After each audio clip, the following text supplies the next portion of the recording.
Hello, all. Merry almost Christmas! We've got Alex, who's swimming and grading. I'm so sorry. And World 1-1. They did the mash. The potato mash. I have a friend here on Twitch that is... Shoot, now I can't remember his name. It's like Dr. Sensual Potato PhD or something like that. And he always talks about his lady tater and his tater tot, which I think is adorable. I met him through Twitch Sings, which is actually where I met most of like the first people. That's where I met Alex. Alex and I sang together all the time. Hey, Michael! How are you, Michael?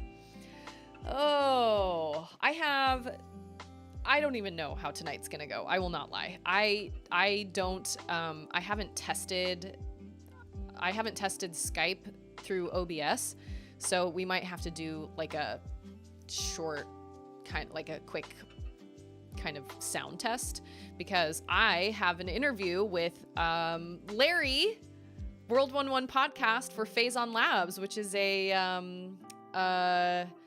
Metroid-based podcast where they come up with really cool ideas and stuff. And man, did I ever get, I didn't come up with any ideas on my own. My sister actually sent me a bunch of... Really cool.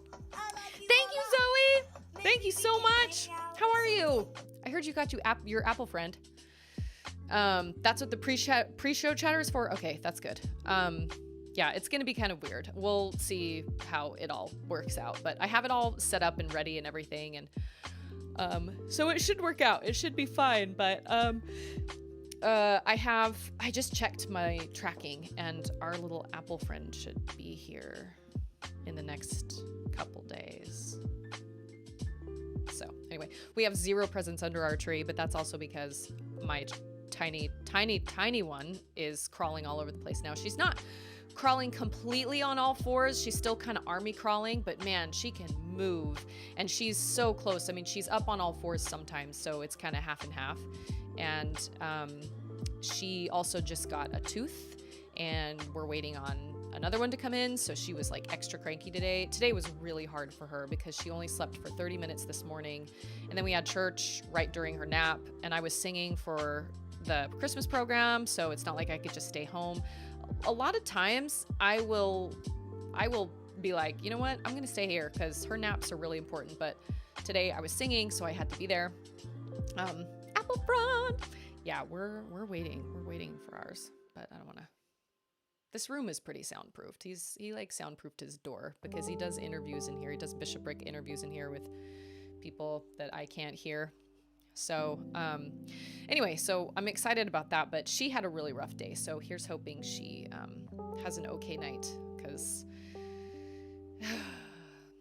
I think my crazy, hard, really frustrating long 2 weeks is now over, because Ander isn't sick anymore. Charlotte isn't sick anymore. I haven't gotten sick. Auden hasn't gotten sick. She's teething. But now that I know that's what the problem is, I can give her ibuprofen, and, so I'm so glad it's all over, because I really thought I was going to come apart at the seams. And I didn't want to ask anybody to come over and help me because I didn't want anybody to get sick on my account. So it was really, really rough there for a while. It was really rough. And I don't really feel like it's Christmas. We finally put up our Christmas tree, all our Christmas tree decorations and stuff just yesterday. And I just kept thinking to myself, I need to do that. And I just did not have the energy to do it. But we had our church Christmas party this past week. Oh, and I went to go help with Charlotte's class party, and that was golden. They had like a Christmas breakfast, so they had all these breakfast items, and the teacher had brought this little griddle and made pancakes for them, had a helper make pancakes, and I was hoping that I would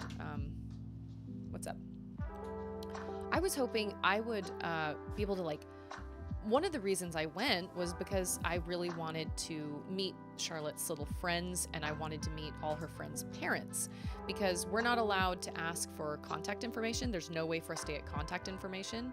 So I wrote all these notes to Charlotte's friends and put them in, gave them to her, and she took them to school, where the teacher put them in the kids' folders to take home.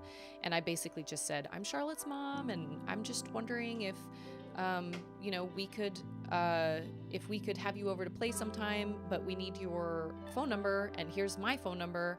And we haven't heard back from any of them except one. And we have had her over to play, but I was kind of hoping I would meet some people, and it was me and one other woman who was the grandma of one of the boys. But it was just really interesting to see how the teacher taught and, how Charlotte did.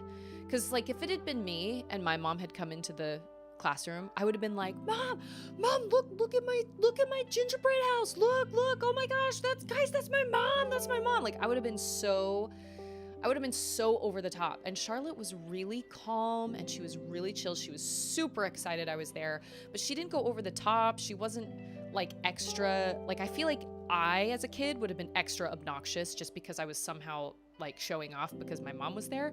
But Charlotte didn't do that at all. She kept to herself. They made little gingerbread houses.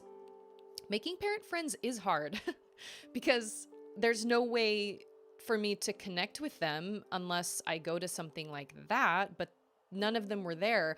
I also think a lot of the kids in Charlotte's class just have working parents. I don't think they could come to help. I'm really glad I was there because the teacher did need help. But when we lived in Utah, there were so many stay-at-home moms. So there were just lots of helpers at parties like that. My mom said we always had helpers. We always had moms that were willing to come. And then in the area I lived in Austin, all my clients were relatively, it was a pretty affluent area. We were kind of in this pocket of apartments that when we first moved in were relatively cheap. But then as all the real estate went up around us, everything got more and more expensive. But since we were still there, they did raise the rent on us a little bit, but we weren't paying nearly as much as everybody else around us was. We got in at a good time. And so all my clients I worked on, they were all the room moms and the PTA people and all that stuff. And I don't know if PTA is really for me, but I don't know. But I was happy to be there. But it was very clear that Charlotte is really, really loved by all the kids in her class. And her teacher, and I don't say that in a tooting my daughter's horn way or whatever, but the teacher was just honestly, she's just really nice to everyone. And I was like, oh, praise the heavens. That is what I've been trying to teach her. We're just nice to everyone. We don't discriminate. We don't judge other people. We don't condemn other people. We're just nice to everyone because that's all we want in return is to be nice. And so that made me really happy to hear. The teacher just said she's just really kind. She's really kind to everybody. And I actually noticed that when we, oh, that's cool. Don't worry about it. I'm glad you're here anyway. But when I noticed, so when I would take her to school, and we had those rough couple months when she was still going to school, or when she was going to school first thing in the morning and she was really struggling with that, it didn't matter who it was from her class. She got so excited to see them in the morning. And we saw all sorts of different kids. Good news, and I'd be like, oh, thank you, Alex. Thank you for the resub. Wow, 24 months in a row? Really? Wow. I have a new dance move for that. Not for that precisely, but I can do the, you guys do, I guess I adjusted my camera. It's down lower now, so now I can't stand up all the way. Do the sprinkler.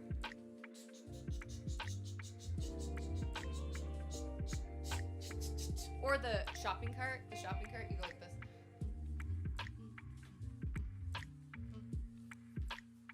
You can make anything into a dance move. Thank you, Alex. Thank you so much. Not actually in a row, just 24 minutes overtime. Oh, well, either way, I'm happy. I'm thrilled. Thank you so much for that. I feel like that dance move wasn't quite as awesome, but I made a list. I did make a list. So I just noticed when we took Charlotte to school that it didn't matter who it was that she saw in the morning. She was super stoked to see them. And it was somebody different every single time. And so she just loves all her people. She was so excited I was there, and she was so excited to introduce me to all these people and stuff. But darn it, if she does not have a crush on the naughtiest boy in class. The teacher was like, watch out, because she has a crush on the naughtiest boy in my class. And I was like, dang it. I was like, Charlotte, what do you see in him? And she goes, well, it's kind of hard to explain. Anyway, it was really fun. We had a great time. They built gingerbread houses, and then they had this little like a little gift exchange, and it was really, really fun. And it was nice to see the teacher kind of in her element teaching, and because I've never seen that before. You know, I don't know what kind of teacher she is. I have absolutely no idea, but I tell you what, we can be parent friends and get the minions together to play. I mean, I would love that. I can't get a hold of anybody. I finally managed to get a hold of this one. He text messaged me. He's a single dad, and his daughter is in Charlotte's class. But she had me write notes to like 7 different kids, maybe 6 different kids, and I didn't hear back from any of them. And I don't necessarily think it's because they just don't want their kid to like associate with Charlotte or whatever. I really think it's more they're just busy. They have other things going on. They probably have other kids. Life is crazy. But we have kind of made friends with the little girl that lives right around the corner from us. She and Charlotte sit together on the bus. And they're not in the same grade, but they're the same age. Charlotte was born in September, so she missed that cutoff. So she's the oldest in her class. But during this Christmas break, I was like, we'll have her over to play sometime. It'll be great. So that's nice that she lives just right around the corner from us. But okay, so at 8:30 my time, I'm gonna have a podcast interview, and we're gonna do it over, hey, basically dad. Whoa. You come to Dallas and hang out with us before you start making parent friends with other people on Twitch. I don't even know where World 1-1 is located, to be honest. Are you on the East Coast? Because I know that that was the time you told me for the podcast interview. We do need to come up to Dallas. Tell me the ages of your boys again. I can't remember. Oh, Indiana. Okay. All right. Well, yeah. So, yeah. No. Is that Eastern or is that Central? Oh, Michael's in Central. Gosh, I can't keep straight. And all us Texas people. I can't keep straight where everybody is. I always get Alex and J-Hops mixed up. Indiana is a mix? Oh, that's confusing. Well, coming up at 8:30 my time, I will have an interview with this podcast that one of the podcasts World 1-1 does. It's Phazon Labs, and it's Metroid based, and we're going to be talking about an idea, or we'll kind of be talking, it should be like, I don't know, like 30 minutes, something like that. 9, 6, and 4. Okay, so your 6-year-old is really close to Charlotte. I mean, they're almost the same age. Well, yeah. I mean, I guess, shoot. If I didn't have a baby, I would say let's just drive up there and have a play date. But since I got a baby now, I can't just throw Charlotte in the car and drive. I've done that before. Like I've done the throw her in the car and just drive thing. But now that I've got Auden, I don't know. I don't know. But Andrew and I also still have to make plans to go to the temple up there. So that is going to happen. We just have not. Well, and then with him being sick these past 2 weeks, it's been absolute insanity. So I have one more episode for my podcast. I did an episode on Gris. So you have a podcast as well? Or are you like part of the same podcast? I got a bunch of really great Metroid ideas from Katie, actually, my sister. She had a ton of great ones. But I kind of wanted to ask you guys how this stream should go, because I got permission from Larry to stream the podcast interview. So we're going to be doing that over Skype. I really hope it works. You're part of the World 1-1 network, but it's your own podcast. Okay, that does make sense. Are they all video game related? Because I think that's fantastic. About 10 minutes, I'm gonna head down and get set up, and then can dial ya. You can make sure your settings, and we chatter until Michael gets on. Okay. Yeah, I should have everything set up via like audio and whatnot. But I have 2 game trailers I'd really like to watch, and then I also have my my dad's. So I did talk to my dad about possibly streaming the entire like Farley Family Christmas, but he never got back to me in time, and I was like, I only have 2 more streams until Christmas anyway, and it's about an hour and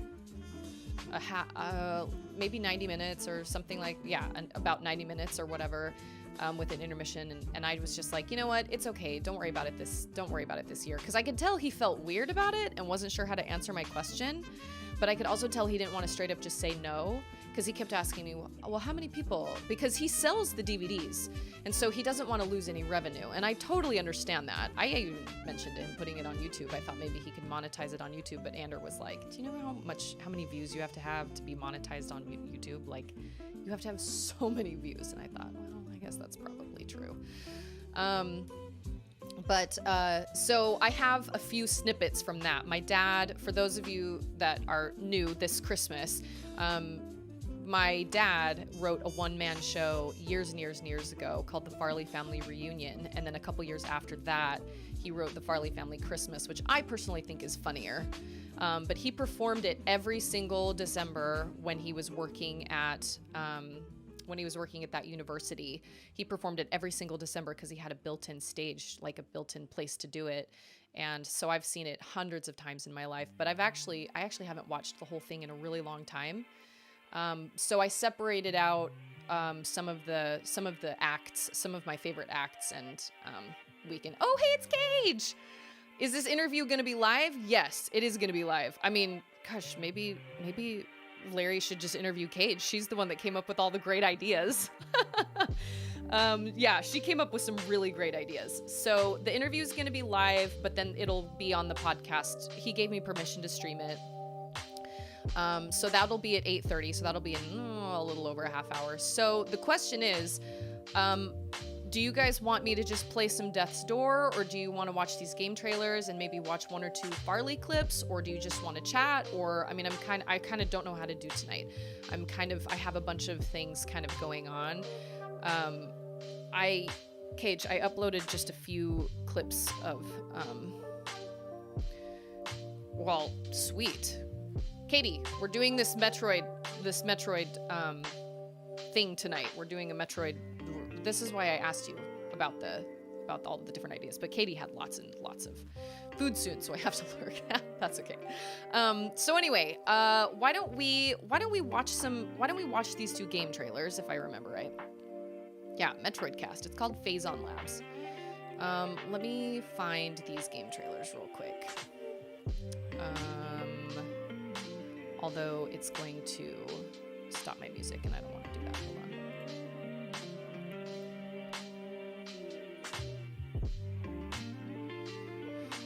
Okay, what were they?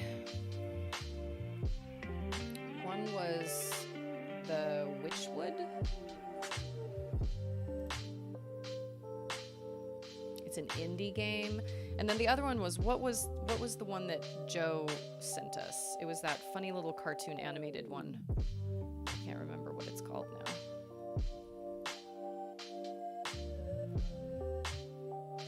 Have a Nice Death. That's the other one I wanted to do. So let me turn off my music. No lies. I will go over to my in-game and then we'll turn off music. Waco is halfway. You make Ander get better and we'll figure this thing out. Oh, that's true. Waco is halfway. So it would only be what? Like an hour and a half drive for each of us? That is true. That is true. I forget about Waco. And there's a Torchies in Waco. Oh my goodness. Are you kind of dreading the Christmas break? Because I legit don't know what I'm going to do with Charlotte. Kind of like, I don't know what to do. Okay, let me go to my game screen. And then I will bring up Firefox. Oh, if it'll work. Oh, there we go. Yay. Okay. Click out of that. There's my Twitch page. Okay. Let me turn the desktop audio up for you guys. What do I have it on? 15.1.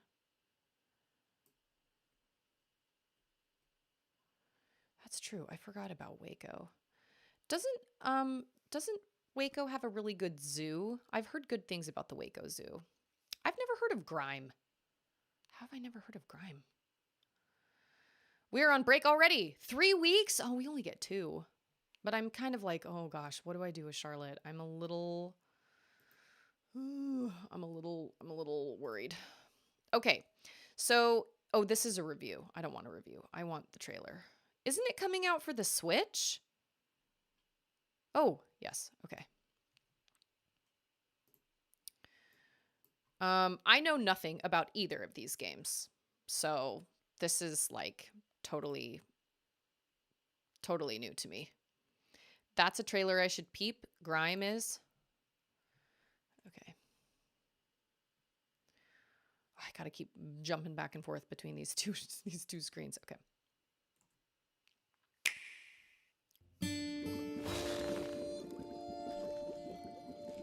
This is, what is it called? Wishwood? Winterwood?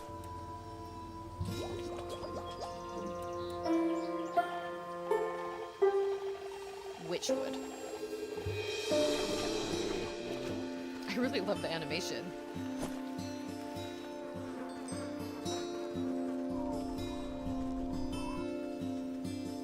And the music. How's it growing, farmer? Nice.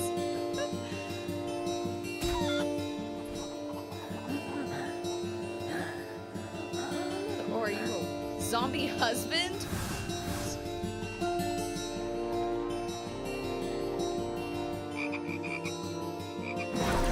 It looks like you're playing like a fairy tale book. Oh, well, yeah, okay. There's a fairy tale for you right there. That looks really interesting. I feel like, so, hey, it's Jordachi! How are you, Jordachi? How's your house? Oh, Silk Song. Boo. How sad. It's not a myth. It's gonna happen. It's gonna happen. I'll have to look up the Waco Zoo. I don't know much about the city. All my friends do, though. Yeah, I don't know anything about it either. I've just heard that the Austin Zoo sucks, so a lot of people would drive up to Waco to go to the zoo instead. I know, I really liked that artwork. I thought it looked great. I don't know what the point is, but I thought it looked great. Kind of a storybook type, kind of paperish type animation. Very, very cool. I'm all about you're all about Justin Timberlake. Wow. Jordachi, how's your backyard? How are you? How's your city? Oh my gosh. I still can't believe it like literally like came right through your backyard. I'm doing all right so far. So far things are okay. Better than they were last week and the week before. Okay, have a nice death. That's the next one I wanted to watch. So will it be on the Switch? Okay, hold on. Make this bigger. Okay, can you guys all see that? Okay. Good.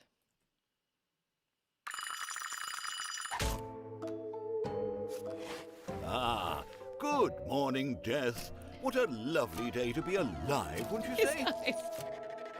Ready for another busy week in the afterlife? Oh my, busy may have been an understatement. Evidently, your sorrows have been working overtime. Oh my, really? Wow, that is truly unprofessional. Now, Death, we talked about this. Try not to lose your temper again. He's so little. Maybe it's about time your subordinates showed you some respect. Well, you know what they say. If you want things done right, it's best to do them yourself. Oh. This definitely looks right up my alley.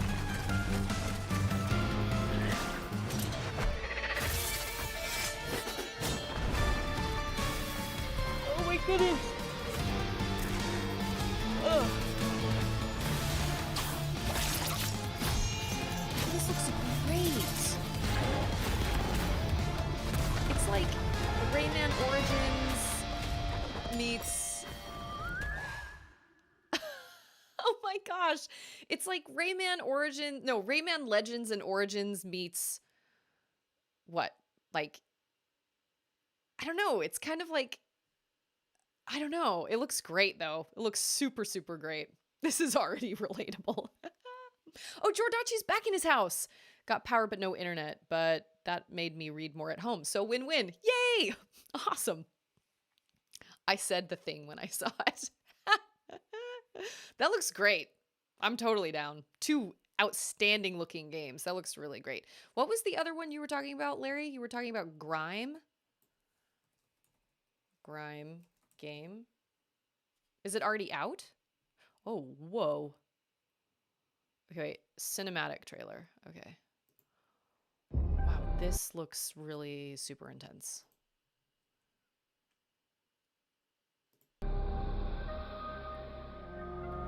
I've never heard of this game. But I assume it's on PlayStation? Maybe?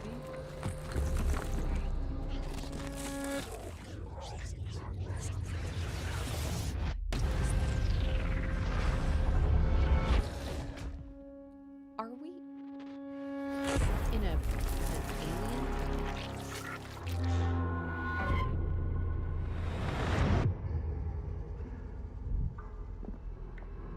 What is even happening? I'm so confused. Okay, so you're not a spaceman.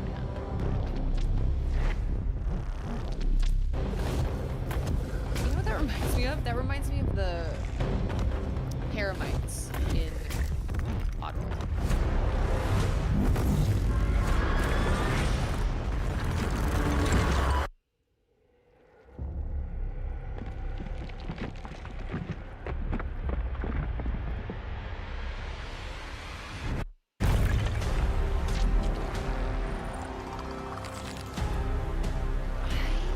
Don't even.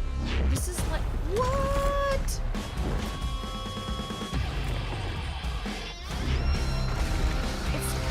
He kind of reminds me a little bit of the. These creatures are unreal. He kind of reminds me of the Dead Cells guy.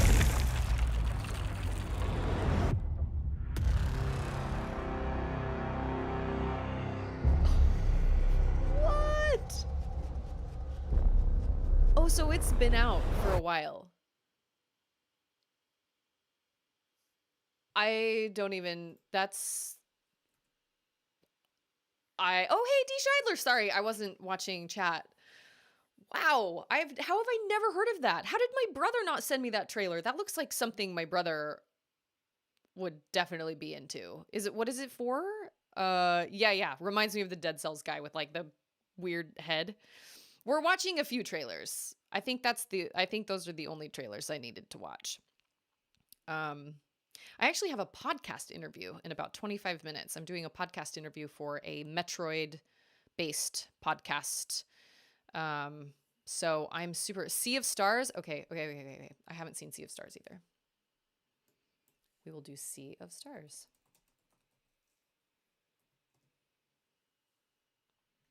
Is this the one that looks kind of like Chrono Trigger?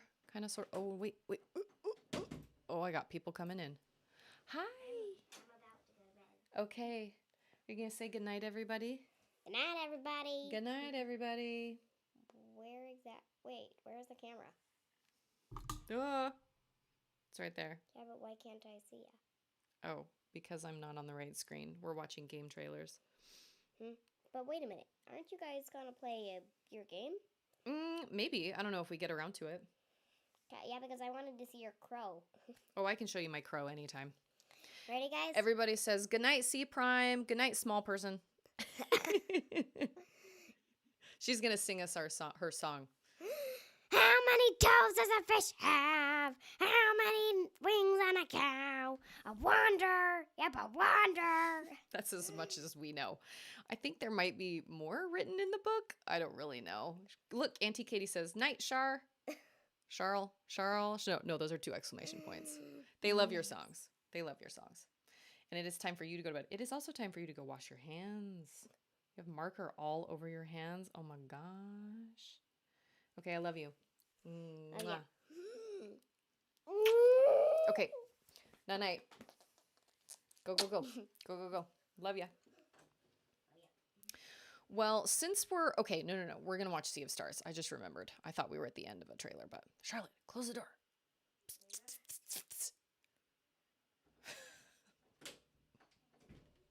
door is really hard to close with the sound, like weather stripping around it. It's really hard to close. Okay. All right. I'm not looking at chat for the moment. Okay, Bro Graves. Okay, I don't know anything about the messenger either. But this looks delightful. This is like Alundra. Oh, see? Chrono Trigger with Chrono Cross. This reminds me so much of Alundra. And I loved Alundra. Alundra / Chrono Trigger.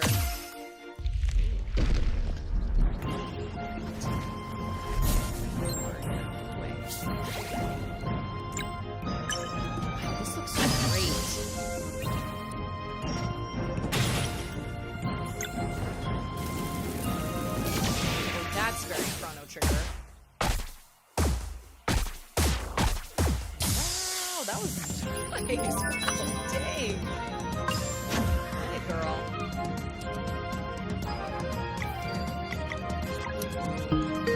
Oh, we got an incoming call from Larry. Okay, hold on. Okay, Larry, hold on just 1 second. Oh, you're all good. I'm in no rush. Okay, let's go back for like a second because I missed something. We're watching the trailer for Sea of Stars. Oh, look, there's Larry. Wow, that looks really good. Thank you. Thank you for reminding me to watch that because that looks really, really good. Oh, whatever this is. There is an octopus playing a flute. Can we just appreciate? Oh my gosh! It's like Kalulu! Oh man, that is so great. Okay, now I have to get back to OBS because I see Larry. That's By the way, not I available. told you Grime looked amazing, didn't I? Grime looks amazing, yes. Praise Kalulu. Okay, can you guys hear Larry? If Larry talks, can you guys hear him? Why do I have 2 Skype windows? Oh, is it doing the little mini window thing? Yes. Yeah, Hold it on. does that whenever you click out of Skype as your like active window. Oh, got it. Okay, so you guys can hear him. Does he need to be louder? It's a late release. Well, that looks great.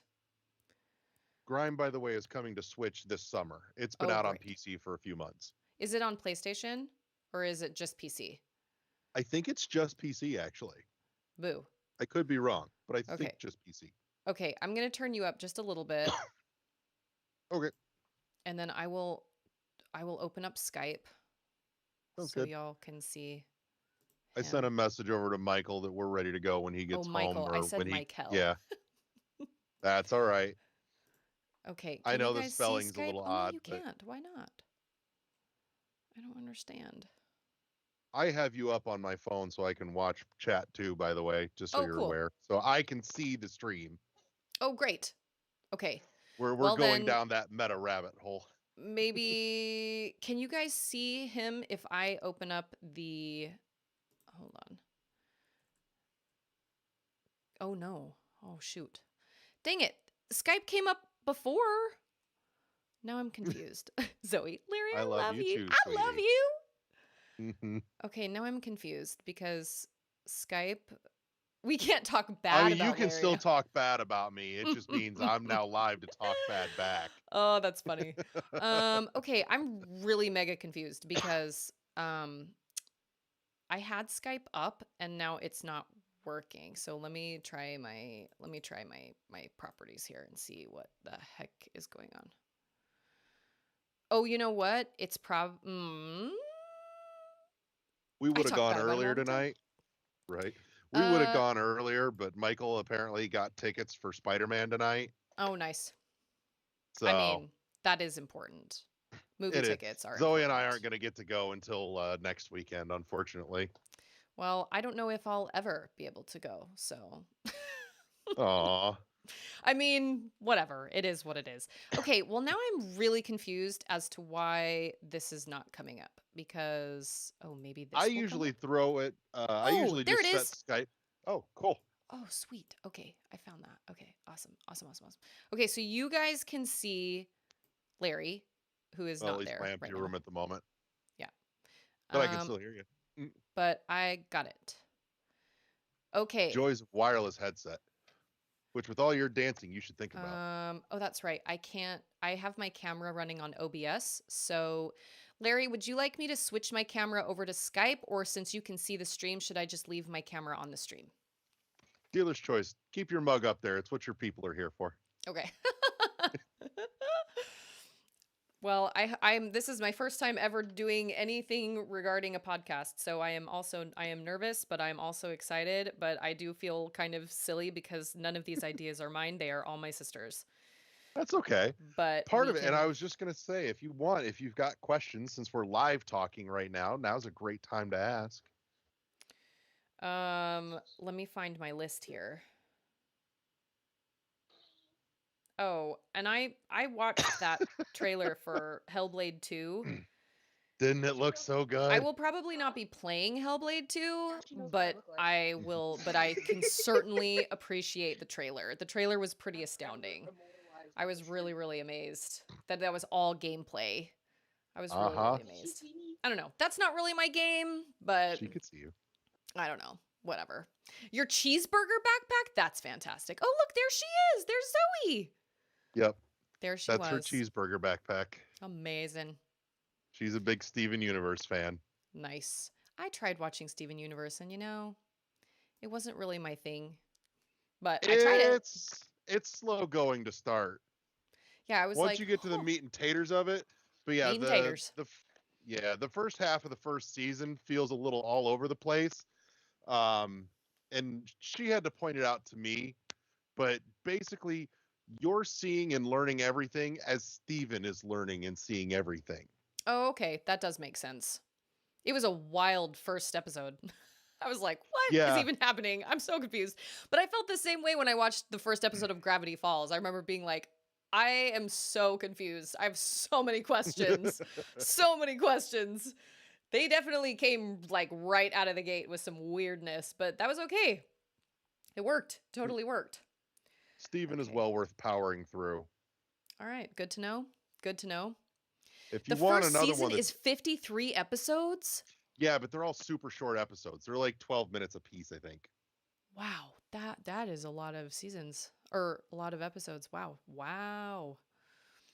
You have to get halfway through to get to anything. Well, see, that is kind of a weird. That's weird to me because when I wrote my book, I remember the lady who helped me edit my book was like, "Okay, you don't have time to just make your readers wait. You need to come right out of the gate with something they're interested in." And so that's always been kind of an interesting thing to me, where shows will start off kind of slow and then people will say things like, "Oh, you got to get halfway through to make it worth it," or whatever.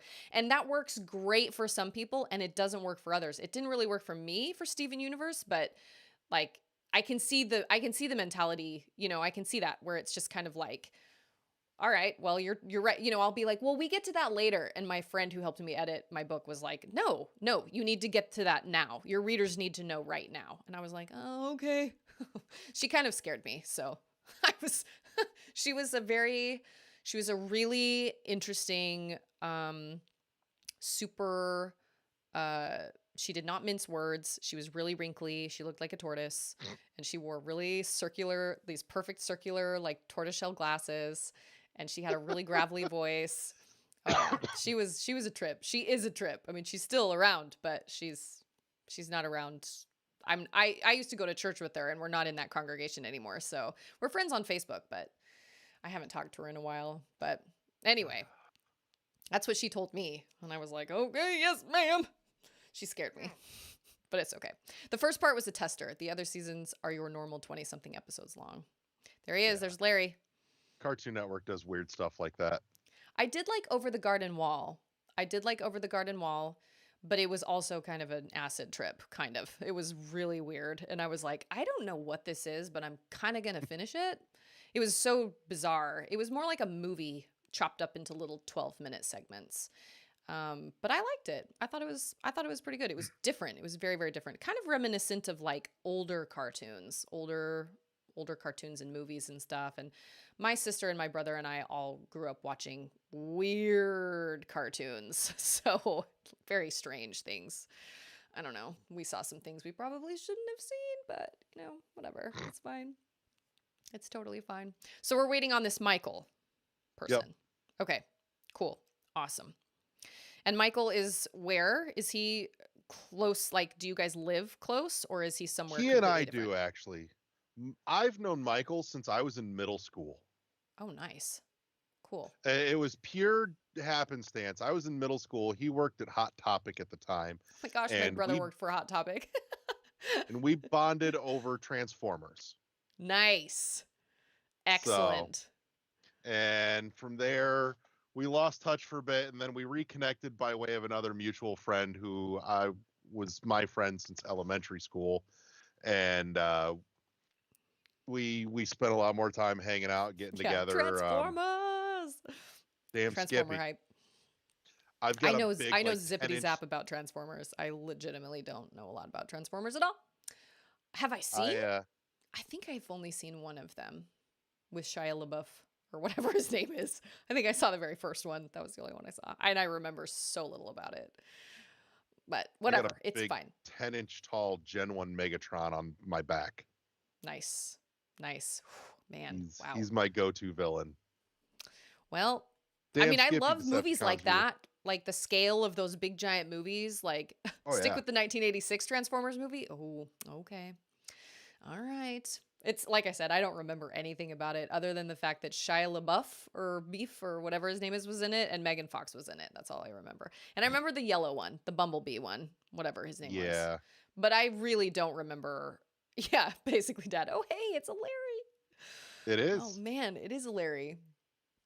Truly. Yeah, we're waiting So on. what do you want to know before we jump into this? What am I doing? So basic know how this format is pretty much what you heard. Mhm. Open up, introductions, bring it to you for, a pitch, and basically from there we kind of workshop it, play with it, toy around with the idea for a little bit, put a title on it, and close out. Sweet. Okay, so wait, you guys pitch the idea or I'm pitching the idea? It's you. You're the guest. That's why I said. Oh, sounds like a fancy food dish. Michael and I do our shit all the time on the daily, or on the reg at least. Yeah, And that's so, true. we like to open up the opportunity for people in the Metroid community to come on and get to have a platform to, come spin their idea and have some fun with it. I mean, I think over the years since I've played all the Metroids I've played, I'm sure I've had ideas, or as I've played games, I've been like, oh, it would be great if they did this. But I was never able to pull those ideas out of my brain over the last week. And so I finally reached out to my brother and my sister had a plethora of ideas. But then again, she's playing Dread right now, so maybe the creative juices are flowing. I don't really know. But when I was playing Dread, all I could focus on was Dread right then, right there, and I loved it. I loved everything about it. I honestly can't really think of anything. Well, no, that's not true. I was going to say, I honestly can't think of anything I would do to change it, but I do agree. One of my friends on Twitch, J-Hops, was saying he wishes that there was a toggle for the missiles rather than just holding down a button. And I have to say, I agree. But that was such a minor thing compared to the rest of everything. I loved it. I thought it was great. I enjoyed it immensely. And my sister's playing through it right now, so no spoilers. But she's close to the end, I think. But anyway, she's been at it for a hot minute. She has been at it for a hot minute. What's up with that, Cage? I think she might be getting food right now. I think she's kind of getting secrets. I think she's going around and trying to pick up a bunch of stuff. Yeah. Yes. Okay, good night, my darling. Night. Who's that? This is my friend Larry. Good night, small child that is not my child. He says good night, small child that is not his small child. We're doing an interview. Yep. Mama. Yes. I love you. I'm 7 years old. Yep. We are indeed. Okay. Look what he said. Go to bed. Yeah. Yes. Okay. Something. Cage has a job. Something. How long did it take me to beat Dread? That is a great question. I don't know, 12 hours, 14 I hours. I think it was across about five or six streams. Yeah. So 2, 4, 6, 8, 10. Yeah, I'd say anywhere between like 10 to 15 hours ish, something like that. I remember hearing that it was kind of it was short. It didn't feel short to me, but that's also because I only streamed it. Had I been like totally inhaling it on my own, it probably would have felt kind of short. Oh, Well, in Katie every says, I'm Metroid lurking, game, so hopefully that wasn't a jab at me. Rude dad. Katie works, but she doesn't work in the morning. She works the evening shift. She works from like 11 to 8. She has like a great schedule. Although, well, no, yeah, that is a good schedule. I remember the days when I used to be able to work from like 10 to 7. But 10 to 7, well, I don't know. And then anyway. 11 to 8, that's a pretty good schedule, in my opinion, I guess. But maybe then you don't feel like you have a morning and you don't feel like you have an evening either. I don't really know. It's been a long time since I've worked those long hours at an actual job. I work endless hours here, but that's okay. Whatever. That's fine. life of a parent. Yeah, we love our babies. And I have to say I got kind of lucky. Both my babies seem to be pretty happy kids. Honestly, Charlotte was a really happy baby. Auden is a really happy baby, although she's teething right now, and I would also be cranky if my mouth hurt all the time. So, we'll see how this next week goes. She already had one tooth come through, and we're waiting for another one, but it's going to take Zoe forever. Well, listen, there is no judgment and there is no timeline, and you just enjoy it. Don't rush through it, just enjoy it. I was a little nervous about streaming it. I thought maybe streaming it I would feel like I had to rush through it, but I never felt that way. I was kind of like, well, y'all, this is how I play Metroid. I run around and I get lost and I can't remember which door was where, and I have markers on my map, but this is just how I play a Metroid game. I have kind of my way of playing it. So, but everybody seemed to have a good time and we all really enjoyed the playthrough and it seemed like everybody had a good time. So apparently I wasn't a terrible Metroid player. Oh, you rage quit Super Metroid? I can kind of see how that would happen. Super Metroid is challenging. She's Super stuck Metroid. on Crocomire. Who is Crocomire? The All I red can- one you push back into the lava. Oh, yeah. I was going to say Super Metroid has some really hard bosses, but I think I'm confusing that with Castlevania Symphony of the Night, which is nowhere near the same thing. But there's a boss in Castlevania Symphony of the Night that I really, really struggled with. And when I streamed that years ago, I think I only beat him on a glitch. He was really hard. He's that really tall, like, No, that wasn't a jab at you. it was like it Sorry, was I'm like catching a, up on chat. it was like a, he was like a really tall Egyptian looking god type thing. Like he had like an animal head, but he had like a humanoid body. And I just remember really struggling with that one, like on stream and the wanting to chorizo? rage quit. I can't remember his name, but Team Cage Boo Susie. What?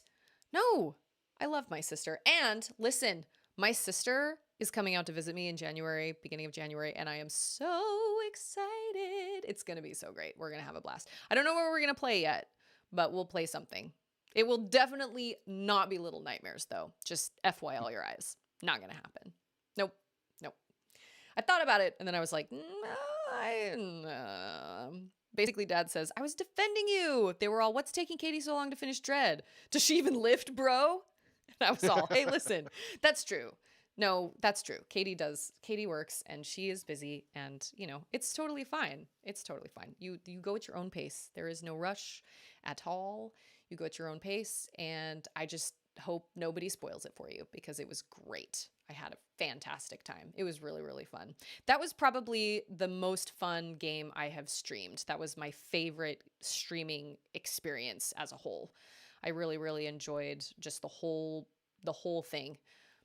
From beginning to end. Totally loved it. And I loved the support everybody gave and all the excitement everybody had. And, some of my viewers had seen it, some of them hadn't. And it was really, really great. It was a great experience. Alex says, I'm so excited. I'm so excited. I'm so scared. Okay, I never actually watched Saved by the Bell, but I do remember that scene. I remember that one. Oh, Kate says she's hoping to finish Dread this week. Well, No rush. You just take your time and you just do your thing. You just do you. You're going to love Spend your it. It's time going to and be great. enjoy it. Yeah. Take your Soak time it and all enjoy it. in. hmm That's why I'm glad I streamed it actually, because I was able to kind of take it. I didn't binge it. And while I love binging video games, I'm glad I was able to kind of spread it out through, a bunch of streams, because although each time I came back to it, I feel like I was kind of like, okay, what was that button? Where was that door? I don't remember. I'm super lost. I don't know where I'm going, but that's okay. That's kind of how I play Metroid games anyway. And I feel like one of my streams, a good half hour was wasted with me just literally running around in circles, being like, I don't know where to go. That was the one time I felt frustrated in the fact that hey, it's Scorpio. How are you, Scorpio? I felt like I felt stupid streaming it because I couldn't find my way. And I felt like people were frustrated with me, even though nobody ever gave me, nobody ever said anything, but I felt stupid. World myth or world's most aggressive troll? Oh, basically Dad, Dad is so salty. I don't don't blame think him. we've hit vaporware territory on that yet. I think it'll come. I really do. It'll come when it's Michael said he just got in the door. Sweet. I would Oh. rather have Silk Song be amazing and have it take this long than have them rush it and have it suck. So I'm that way with all video games. Sorry, go ahead. I asked, but I don't know if I missed your response. Have you gotten to check out the Dread Wrap? I haven't watched the whole thing, but I watched about half of it, and it, I don't know what it's like to be able to come up with something like that. Like, I legitimately don't think that way. I just can't. I wish I could think in music, and I just can't. I mean, I guess it's a rap, so it's more wordplay than anything else. But I'm just astounded that people can come up with things like that. There were people that came up with, I remember watching a video right around the time the whole pandemic started. There was some guy who did a video that I think went viral where he was singing Supercalifragilisticexpialidocious, but he changed the words to something virus. And it was just astounding. And what is so wild to me is you see these things like that video, like the Dread Rap, and you see this guy playing this song, and he was playing the piano while he was doing it. He wrote it and was playing it on the piano. And you see all these people doing these things, and it just kind of strikes me how much talent there is in the world and how very few. Oh, nice. Is that a Christmas ornament? Uh-huh. Oh my gosh, I'm that's looking for something brilliant. to set him on so he's the right height for you. Did you buy him or make him? He was gifted to me. Oh my gosh, I've got to figure out how to make one. Charlotte and I could make those. It's just little pom-poms in an ornament and glued the mandibles on. Oh shoot, I missed Zoe. She said I have to sleep now or I will hit myself when I wake up. Well, tell her that I caught that later. She's listening and said, to you. Bye. She's got okay. you on in the bedroom. All right. Well, sorry Zoe, I didn't mean to miss you. Sleep well. I know that She's is the got you on coolest the bedroom Metroid so ornament. She can listen to me. I am gonna have to make one of those. Charlotte would probably love to make one of those. She would have loved to be a part of that Metroid cake ball stream, but she was at school. I thought if I did a baking stream with her, it would just be absolute chaos, but maybe that's what you guys want. I don't know. I'd sign up for that. What I'd really love to do is build Legos with her because she's hysterical and everything that comes out of her mouth is so funny. And she loves building Legos, but we don't really have a great setup for it. What I need some sort of kind of like a boom arm type deal for my webcam. And I don't have one right now. I have this one, but this one is for my microphone. And if I take my microphone off, I don't know. I'm hoping a Metro ornament. Hey, this must be Michael. No. No? Yes. No. Michael meets Susie. Oh gosh, Susie, for a second Michael. I had this little heart palpitation oh my gosh, I am in the wrong interview. So no Sorry, spoilers. How was the movie? It was really, really, really good. That's what I've heard. I've heard it was great. It was, it was everything I wanted it to be and more. So awesome. Good. I haven't seen a Spider-Man movie since Tobey Maguire played Spider-Man, so I have a lot of catching up to do. However, Andrew and I did just recently finally watch Thor Ragnarok, and it was absolutely fantastic. Yeah.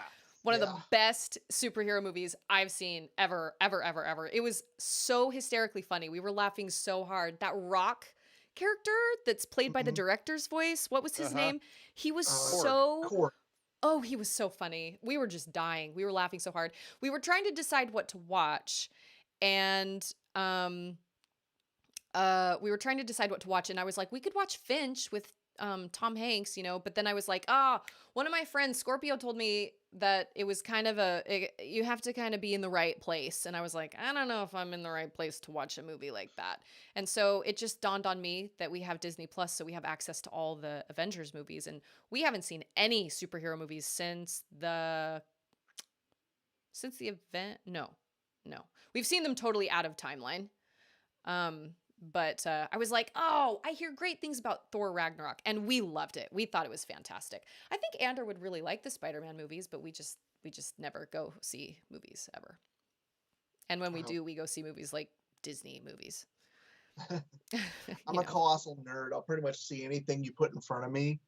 But like I will see any comic book movie just automatically, any Disney movie automatically, Pixar, all of it. I think So- that's great. I think that's a good way to be. Mhm. I rarely ever watch movies. I don't have anything I'm interested in right now. The last craze I had was Gravity Falls, and that was back when my baby was born back in March. And I watched Gravity Falls in the mornings when I was trying to nurse her, and my world was all sorts of crazy because I just had a baby, and I was, by myself in my room and 2 a.m. and whatnot. Anyway, so Gravity Falls was my last kind of obsession. But I guess I watched Over the Garden Wall, but nothing's really appealed to me. I don't know, but I would see movies more often if I had the time. And if I could stay awake. That's part of the problem too. I just get so tired because I'm constantly momming. So anyway. But anyway. I'm What do gonna we do toss it out now?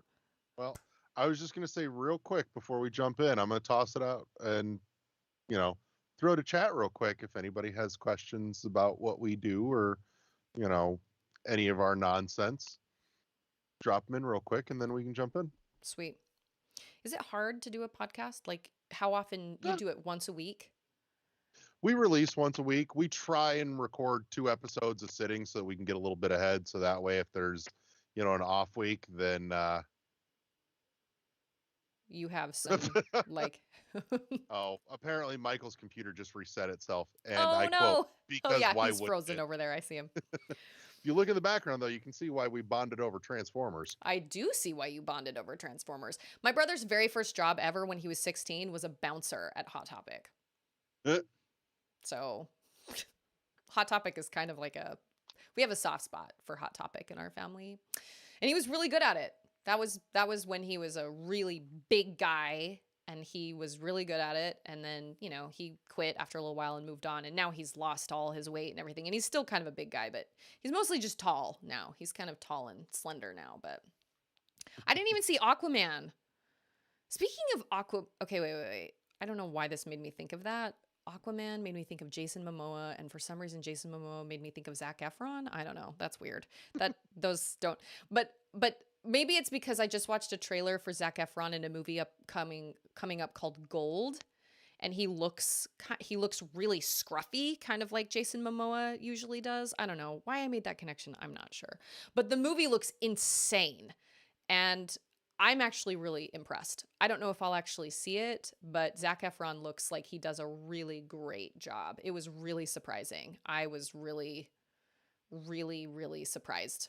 It looks crazy. Totally crazy. It actually looks like a book I listened to recently, but the book is based in the Arctic, and it's a bunch of scientists that go out into the Arctic back in, I don't know, 1900s, 1800s, something like that, or no, like 18 I can't remember, but one of them gets hurt, and the other one has to take him to land somewhere with civilization, and one of them is left alone at their campsite for 3 or 4 weeks all by himself, and he feels like he's being hunted, or not hunted, but he feels like there's something wrong with their place, and there's like an apparition he sees or something. This movie with Zac Efron looks really similar, but it has to do with gold. He finds gold in a desert, and he's trying to find a way to get it out, and like crazy stuff happens. It has the same kind of feel, but anyway, it looks totally wild, totally crazy. Okay, who is World 1-1? What is your mission, and what is your most anticipated game for 2022? Oh, we've been around for it'll be 6 years in March. Wow, Um, nice. we've gone through phases, changes, cast and crew over half a decade, but we started with our flagship show, World 1-1. It's gone through a number of iterations over the years, but as it exists now is for the moment on hiatus. We're working on making some changes behind the scenes to bring that back. Hopefully in the next few months, just trying to get some things to settle down and realign. But we try and go deeper than surface level like most others as far as the discourse and conversation around video games and the industry as a whole. Early this year, about halfway through the year, we branched out and started running multiple shows, growing into a network. There's actually more show ideas that are hanging in the background, just waiting for the right people to come along and run them, because my plate is full, but there's still a lot of great content ideas, and a few of those are in the works. Zoe has recorded the first few episodes of her first and has another that she wants to jump in on. We've got another one that should be forthcoming late January, early February, called Hylian Labs, which is basically the Zelda variant of what we do here with Phazon Labs, which is Nice. we pitch a new Metroid game every week, play with the idea, have some fun with it, give it a title, and wrap it up. And slide it in a manila envelope under Sakamoto's door at work. Excuse me. Got an idea. Boop. Here, have one of these, please. Yeah. Don't make me wait another 2 decades. Please. Please bless you've been secretly working on 8 new games.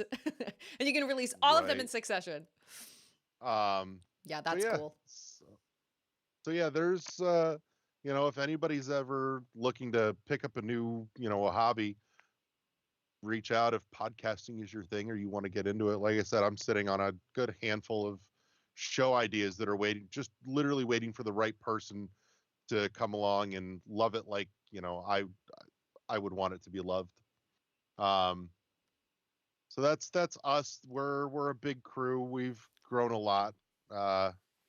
I've honestly lost count of how many people are involved in total, technically speaking. Eddie is the last of the original crew, though. He's working on one of our new shows as well.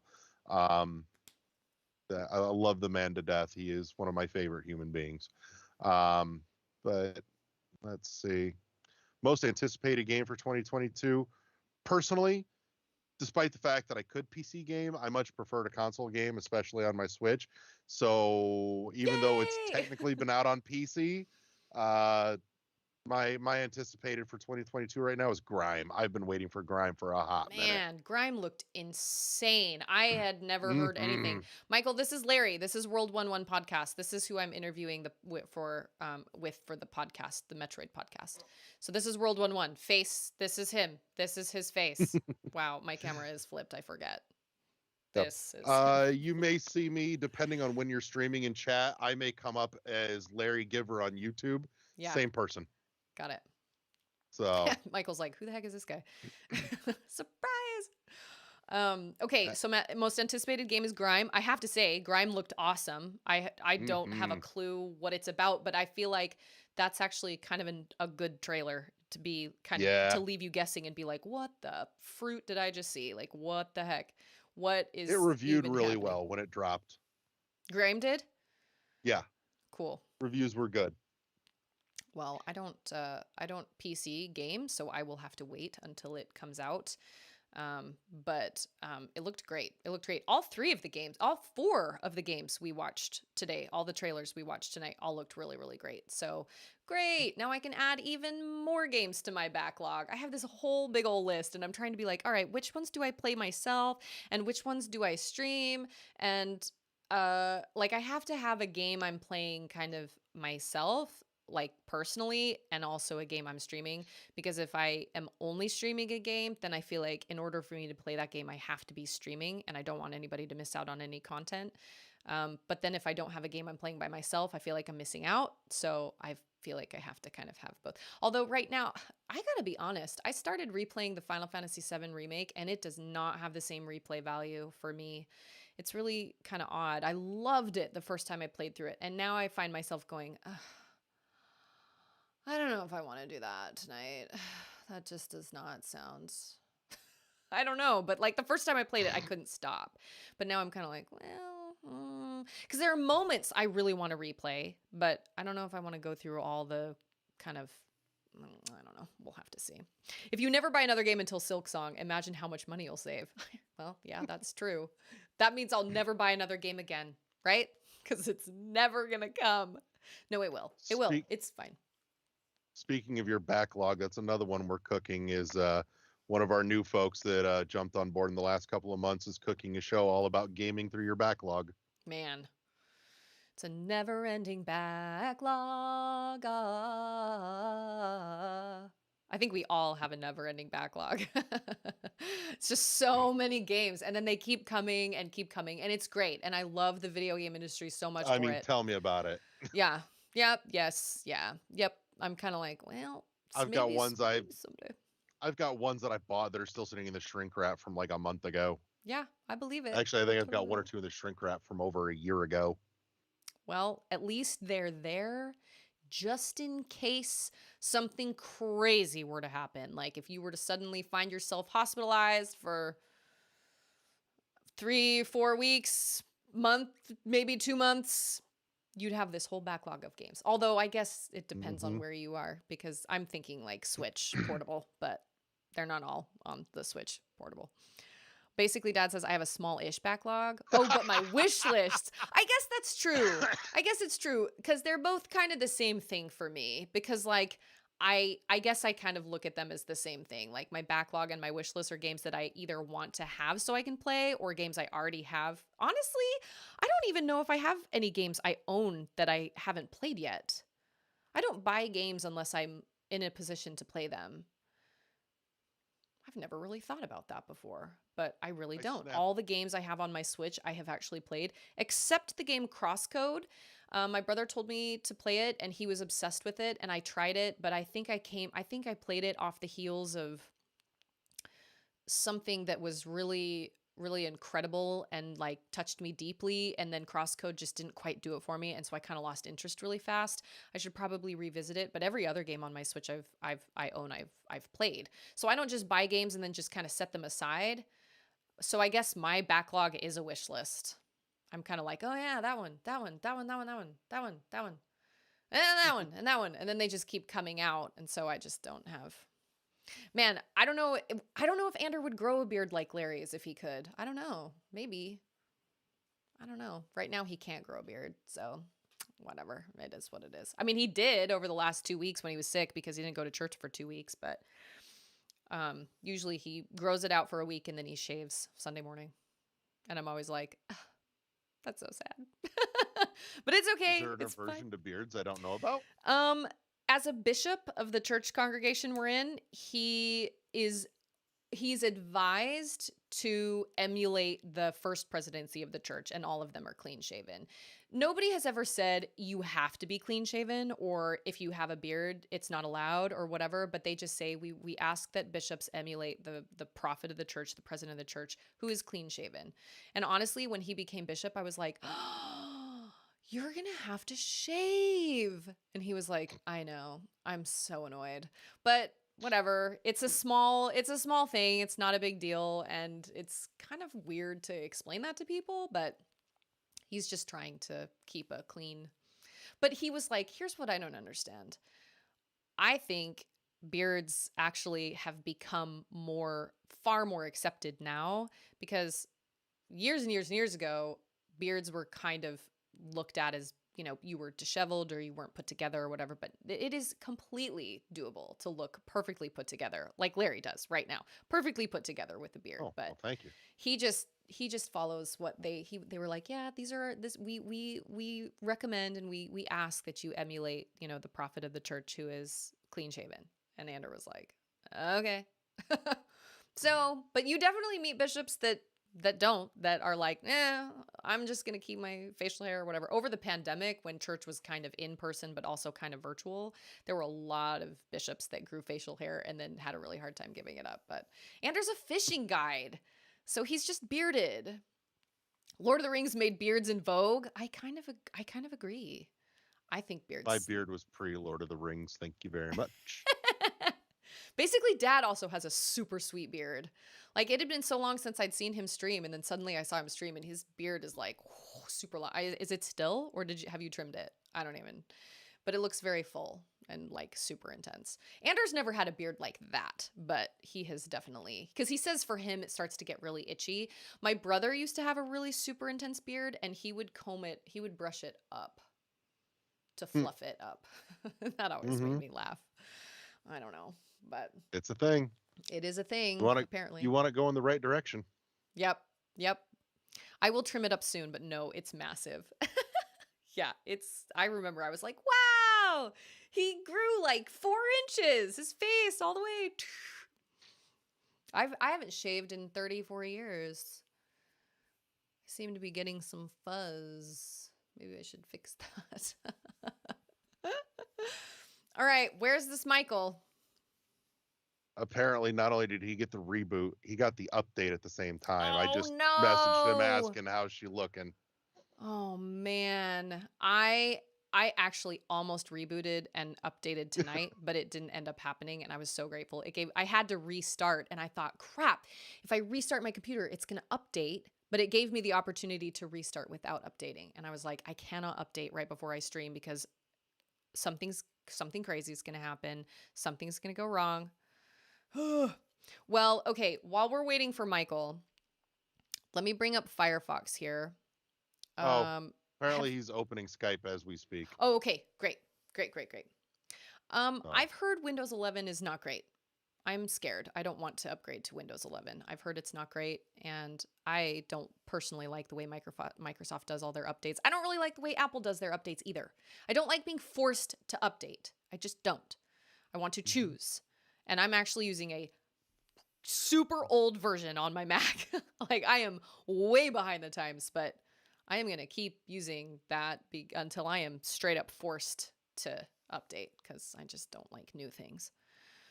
I have heard similar things. I'm sticking to 10. Yeah, I'm going to stick to 10. And even when I clicked on the thing earlier today, it was like, congratulations, your computer can handle 11. And it said, it had an option, no, I'm sticking for 10 for now. And I was like, sweet. That is.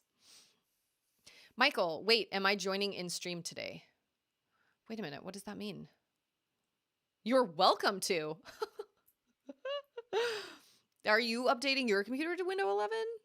I honestly haven't heard very good things about it, but that's just me. That's just me. Oh, Michael. Hey, okay. That makes sense. Welcome back. Michael's like, what? I knew where you have that a panic joke attack? was coming from. Oh my gosh. No, this other Michael in the transformer room. Okay. There can be only one. There can be only one. Okay, let me. I have this firm belief there are far too many Michaels on the planet. I eventually need to start hunting them down. That's true. I did say that. We're waiting for Michael to join. I have a good friend on my stream right now, Michael, and he was like, I think he just had a mini panic attack. Wait, am I joining stream? I would be happy to have anybody on stream if we want to do like a video chat. I've brought that up before, and everybody said they didn't really want to do that, so that's fine, totally fine with me. Okay, I've got my notes pulled up, so I'm ready. All right, you ready, Home Slice? Do it. Bet.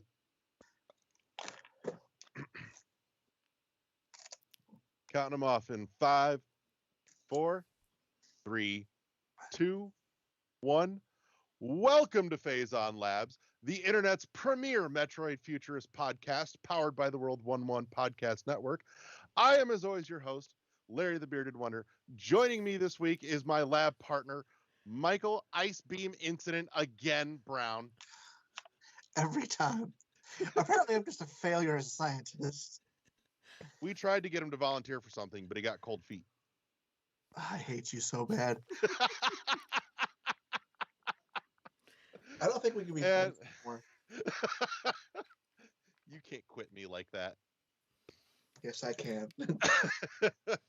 And joining us this week from the broad and diverse Twitch community, new friend of the show, Susie Grace. Woo! Here I am. I'm happy to be here. Thanks for having me. Oh, of course. You don't have a nickname for me. I don't have a nickname. Sorry. Oh Susie, no, mine are specifically directed at Michael just to be terrible. They were great. It was great. It was very well done. Perfect. So, you do. Michael. Yes? What The the hell? hell is that? My phone just started making noise at me. Apparently, all electronics are going to attack me today. It's the end of the It's world. like that movie Pulse from the 80s.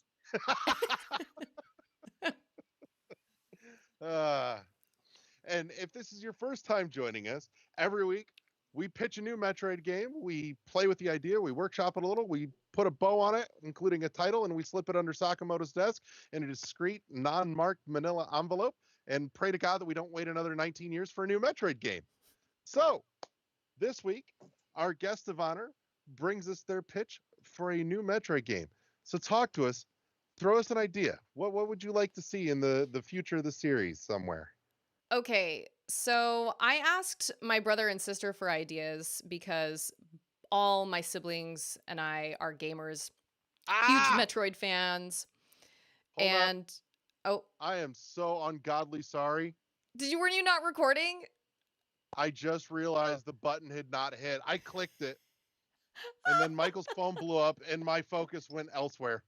And I didn't realize it was not there. So apparently we get to reopen, but at least we won't have the exploding phone. That's true. That is true. Okay. All right. I'm good. Whatever, man. Set it up again. What? You're going to make me set it up again. I knew it. I knew you had it on a All timer. electronics are very hateful today, aren't they? They seem to be. All right. 5, 4, 3, 2, 1. Welcome to Phazon Labs, the internet's premier Metroid futurist podcast, powered by the World 1-1 Podcast Network. I am, as always, your host, Larry the Bearded Wonder. Joining me this week is my fellow lab rat, Michael Ice Beam Incident again. Yeah, I know. And our special guest lab partner today, from the wonderful world of Twitch, Susie Grace. Hi. I'm happy to be here. Thanks for having me. This all feels familiar. Deja vu. It's a glitch in the Matrix. So for first-time listeners, if you've just landed here at Phazon Labs, we every week take a new Metroid idea and we play with it, we workshop it, we title it, and we pray to the gods that we never wait another 19 years for a new Metroid game again. And maybe one of our ideas might, help mitigate that.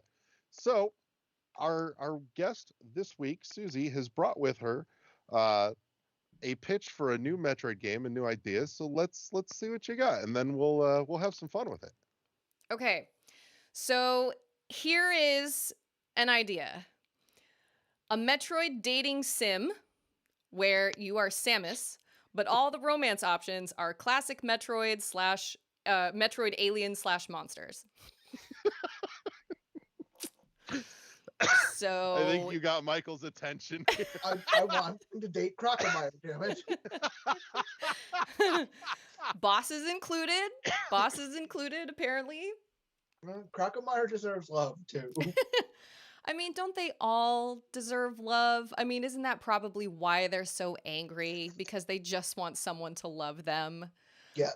I think of all the baddies that I found. Everybody's so angry with you. And maybe if you just gave them some attention, maybe maybe everything would just be okay. But then, of course, if you spurn them, then I think things would get even worse. I don't know. Because then you throw the X parasite in there and then everything's just going to go even crazier, right? Ooh, I don't know, man. That's how you get in trouble with dating their twin sister. What? The X parasites. Oh, They the can X- mimic everything. Yes. Yep. True. True. That X parasite. It's not quite dating sim, but you said it, and the immediate thought of Samus and Ravenbeak and at the father-daughter dance.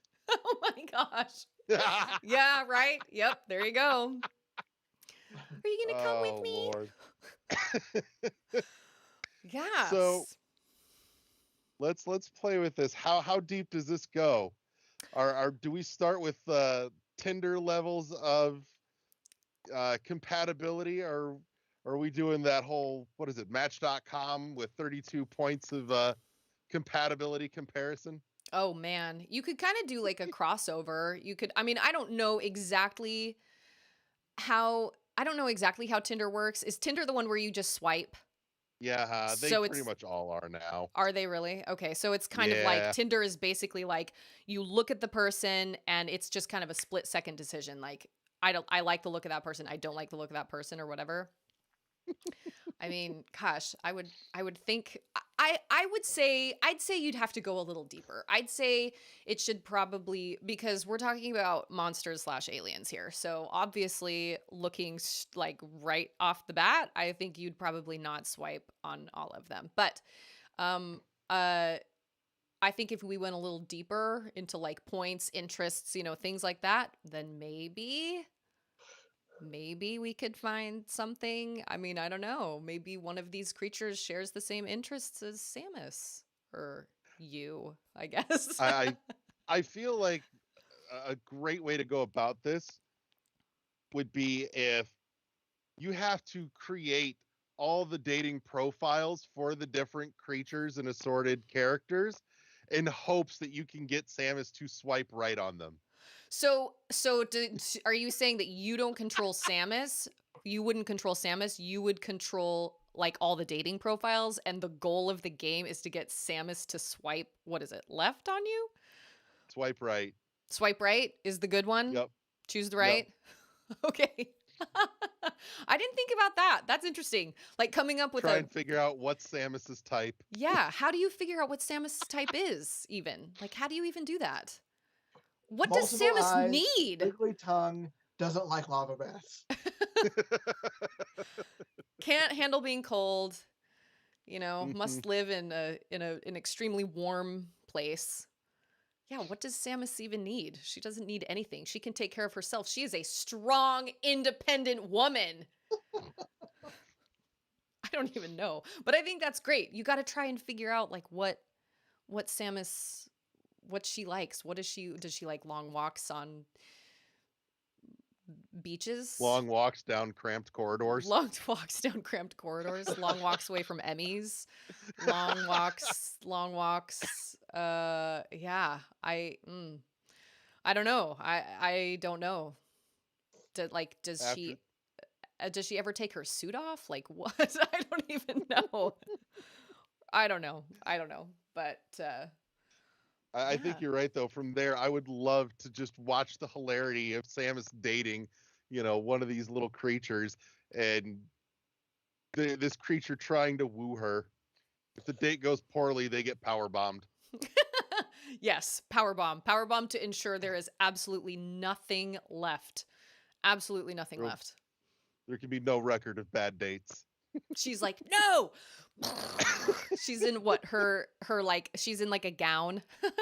And they're at dinner. She's like, But no. it's still a power suit. It's a gown, but it's still her power suit. That's true because Yes. she doesn't have the upgrades without her power suit. That is true. Right. She can't do all that cool fancy stuff.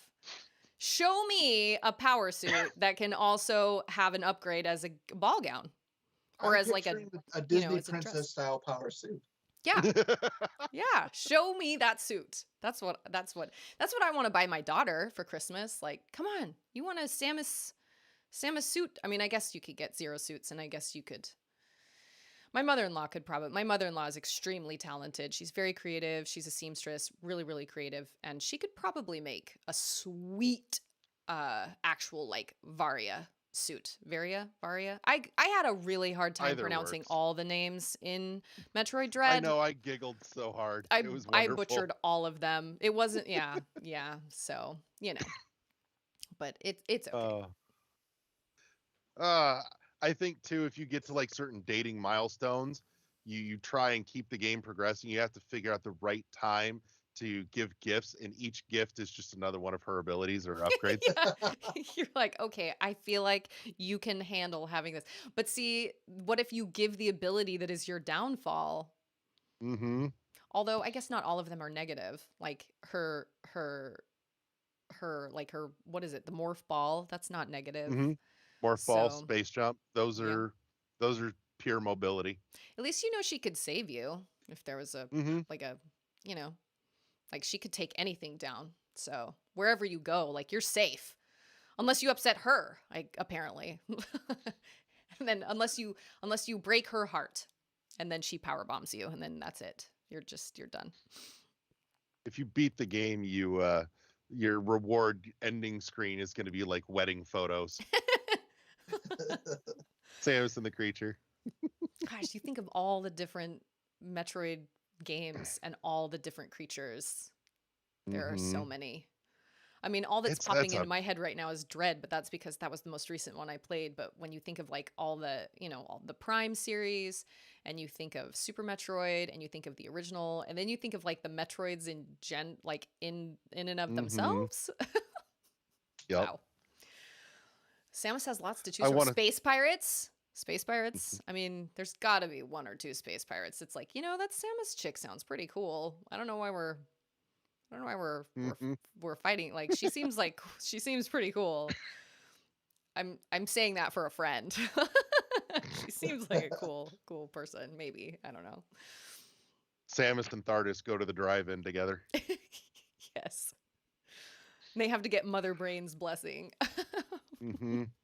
Oh, just wait until they hit that elusive 11th date and they go out for matching tattoos. Do you think a tattoo would bother Samus at all? I don't think so. I don't think she would flinch. A tattoo sounds Oh. terrifying to me, but I don't know. After everything Samus has been through, I don't think a tattoo would have any. Tattoo appointment's a lazy day for her. Yeah, she's like, oh yeah, that's what I do to relax. It's kind of like acupuncture. It's fine. Pretty much. There's a reason it's called therapy. So, oh Lord. So, I am not well. God, this is where Eddie would be super handy. I'm sitting here trying to think of all the dating games and sims out there. I will be Who honest, would I've be? never played one in my life. I've never played Me a either. dating sim. So I I'm not really. broached the subject, the genre, with one game for about 2 hours at Eddie's suggestion, actually, and it was only because Just a there's geriatric one. yeah, later daters. Yeah. Later I bought daters. that game. Wow. Yeah, the opening credits music alone was worth the purchase of that game. but no, I feel like there's got to be a good developer out there that's their genre, that they could totally knock this out of the park and put something into it. I also think, aside from Other M, this would probably be the most she would ever talk again. I mean, maybe. You get 2 sentences this time. So I did not hear great things about the Other M, and that was part of it. I think if you're gonna add voice acting, you got to add it pretty early on. You can't have a silent protagonist be silent. It's like making Link speak. Like, I just feel like I mean, I don't know. I could be wrong. I never played Other M. I just heard that the voice acting was not a great addition. So It was not. maybe we would hear her speak, maybe not. I really liked the way they did it in Dread. That was really Yeah. well done. Oh, God bless. Hearing her speak in Chizodian was phenomenal. Yeah, that was really, really great. So, That was great. I don't know. I've never played a dating sim before. I've never played a dating game before. So I don't really know how it would all. I don't know how that would all work, but I'm having visions of like somehow, and this is so unrelated, but in my head, this is what my visions are. I'm having visions of like the old school games I used to play as a small child on my computer, where like Barbie is on one side, and then there are like different like accessories and things on the other side, and you have to like click and drag. Obviously, we've come a long way, but you know, or you think of like actual dating game shows, like where they're sitting behind curtains, you know. Oh Bachelor God, number one. that'd be a great way to go with some of this too, honestly. Creature number one. I really enjoy walking down cramped corridors with my gun aimed at everything that moves. What do you enjoy? Flying back and forth along the same pattern over and over and over. Yes. Moving Being back and frozen forth. and using as a platform. Yeah. Killing bounty hunters. I mean, no. I mean, not killing bounty not hunters. killing bounty hunters. Other bounty hunters. I didn't mean you. Well, excuse me, princess. I think we need to play this in a weird way, though, that she, for some reason, is forced to go along with this, even though she's horrified by the concept. So all these suitors keep showing up, offering weird gifts and trying to say sweet things, but it just gets crazier and crazier as it goes on. Can you imagine? You know what it is? Can you imagine like showing up on a planet, right? And so I'm imagining Metroid Prime 2 echoes, right? So she shows up on the planet, she meets the Luminoth, and he's like, "Here, you need to help us. All of our energy has been taken to these 3 temples by the Dark Ing." Can you imagine if she showed up on some planet and he was like, "Well, if you were to help us, my child, you need to find a suitor for we need to find you a suitor because you need somehow this union will help our planet in some way." Can you imagine the look on Samus' face? Just her eyes. You know what it is? Through her visor.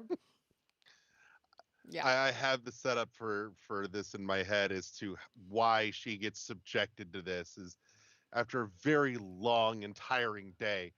Samus and Dark Samus are sitting at the bar having drinks and talking, and Dark Samus So is that's what's pressuring happening her behind into the scenes. blind I knew dates. it. Exactly. I knew it. I knew Dark she wasn't Samus gone. is pressuring her into blind dates with the various denizens of the assorted planets that she's blown up over the years. Maybe At this point, can we play it like a she's weird episode of Friends? maybe it's a bet.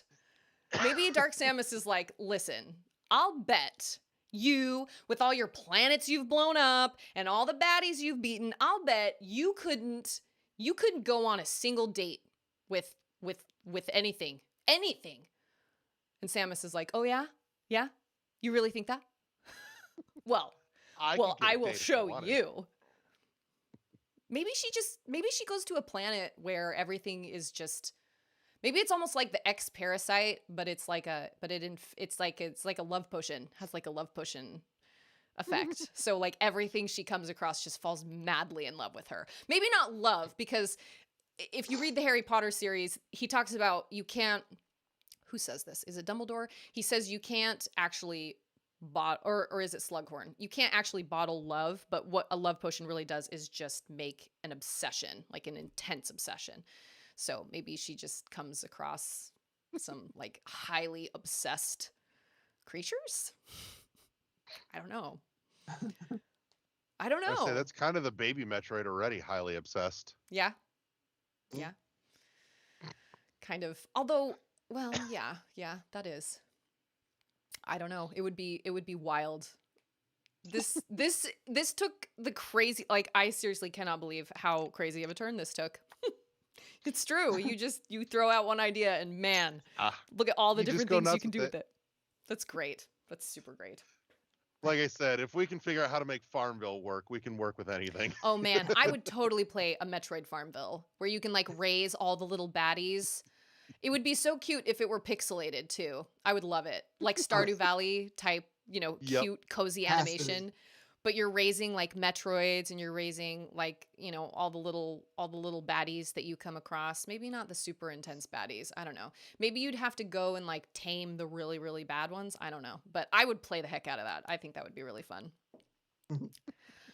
But who knows? Maybe someday you slide that envelope under his door, and That's right. You just we'll see what comes of that. I'm. It's entirely dumb, but I'm hearing weird, almost Muzak versions of Metroid music playing during gosh. this game too, as you're going through the menus and the dialogue trees. That sounds terrible, but also awesome at the same time. Like it would That's fit. a whole new music. That's a whole new music project that needs to exist. We've already got Metroid Metal. Next, Metroid Muzak. Muzak. You know, there's a channel on YouTube that does like ye oldie Renaissance, no, not even Renaissance, like bard type versions of all these popular songs. Medieval, that's what it is. Maybe we need like a medieval Metroid soundtrack as well. That would be fantastic. That's be interesting. kind of off the topic, but talking about different Metro. I do like the idea of Muzak, Metroid Muzak. With like MIDI. I mean, we've got a friend of the show that has made something of a name for himself doing Metroid music covers. So I'm gonna shoot him a message tomorrow and be like, "Yo, Holmes, new idea." Anything is possible. Anything's possible if you believe. Yep. Just starts with an idea, tiny idea. Anything's possible. Amen. Apparently, we're gonna set Samus up with some. I don't know. Crocomire. Yes. Kraid. Not just any Crocomire. It's got to be Isabel's plushy Crocomire. Yes. Well, yeah, that's a lot cuter. I mean. Oh, that could be the ending of the game. When she finally figures it out and decides on which one, it pans out and it's just a child Samus playing with stuffed animals. Yes. Oh my gosh, I love it.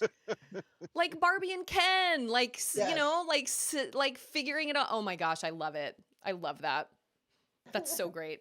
That is the best.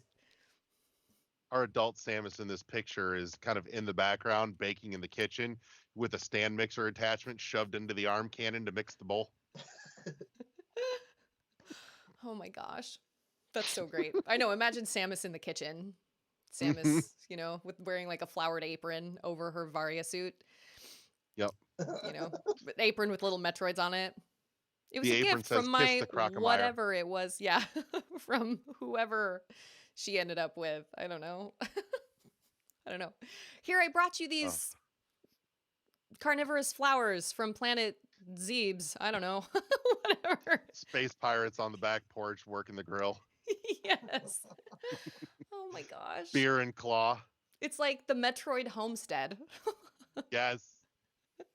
The Samus, At that Samus point, homestead. the sequel version is just going to be like Samus the Sims. Yes. The Samus Sims. Oh, I love it. I love it. I would honestly, There's as crazy a as it sounds, of this. I would totally play that. I totally would. Simply because it's Samus and for all the ridiculousness, I would play it. I would totally play it. That's so funny. Setting Samus up. So what do we call this insanity? We got to give this a title. About a title. Samus. Crocomire's Revenge. I got one for you. Metroid SR380 date. SR380 date. I hate you so much, but that's perfect. Samus Metroid. I wish I was clever enough to come up with some title. That's a great title. Samus. I like the name Samus Sim. I mean, Samus Sims. Samus. Well, all I can think of is the Samus Homestead, but that would be like the sequel that comes after, right? Sultry Samus Swipe Simulator. I like that one. I actually like that one better than the other one. There you go. We've got a title for this mess. Yep. It is the Sultry. God, that's going to be a great episode title to put up in the feed when this goes up tomorrow. There you go. I didn't think anything was going to take the cake from Farmville, but here we are. I'm happy. I actually got that idea from my sister, who actually came up with multiple ideas, but I just kind of picked one out of the 7 or 8 she sent me. And I'm Well, actually really glad I picked that one. That was great. That was great. well, let her know that if she wants to come share some of these herself, reach out and get in touch, and we'll start wrapping this up for this week. And if anybody else wants to get in touch and jump on and do an episode with us and bring us your pitch for a brand new Metroid game, you can reach out to us and drop us a message over on Twitter at Phazon Labs, all spelled out, all one word. And I want to say thank you to everybody who tuned in this week. Thank you to my friends Michael and Susie for coming and hanging out with me. And we'll be back next week with a brand new episode of Phazon Labs. See y'all next mission. Peace. Was I supposed to say goodbye? It's an entirely optional. What is going So that's it. It's that simple. on? Give me just 1 second. Yeah. She was supposed to do her inhaler and her allergy meds. Oh my gosh, it's 9:15. I guess she doesn't have school tomorrow, but whenever Mama is like indisposed, things kind of go crazy. But that was great. That was so great. Thank you so much. I'm so honored. Thank you. I hope you had some fun. Yeah, that was great. That was really great. I'll message my sister. She's kind of been lurking, but I'll message my sister about it because she's got some great ideas. And Michael says, "You're welcome. All the Michaels are a hive mind." That's great. Michaels. It's true. There are many, many Michaels. And there are many Alexanders, which is my husband's name, which is why he decided to start going by Ander the last half. Everybody thinks when they first hear me talk about him, they all think he's like Scandinavian or something. He is not.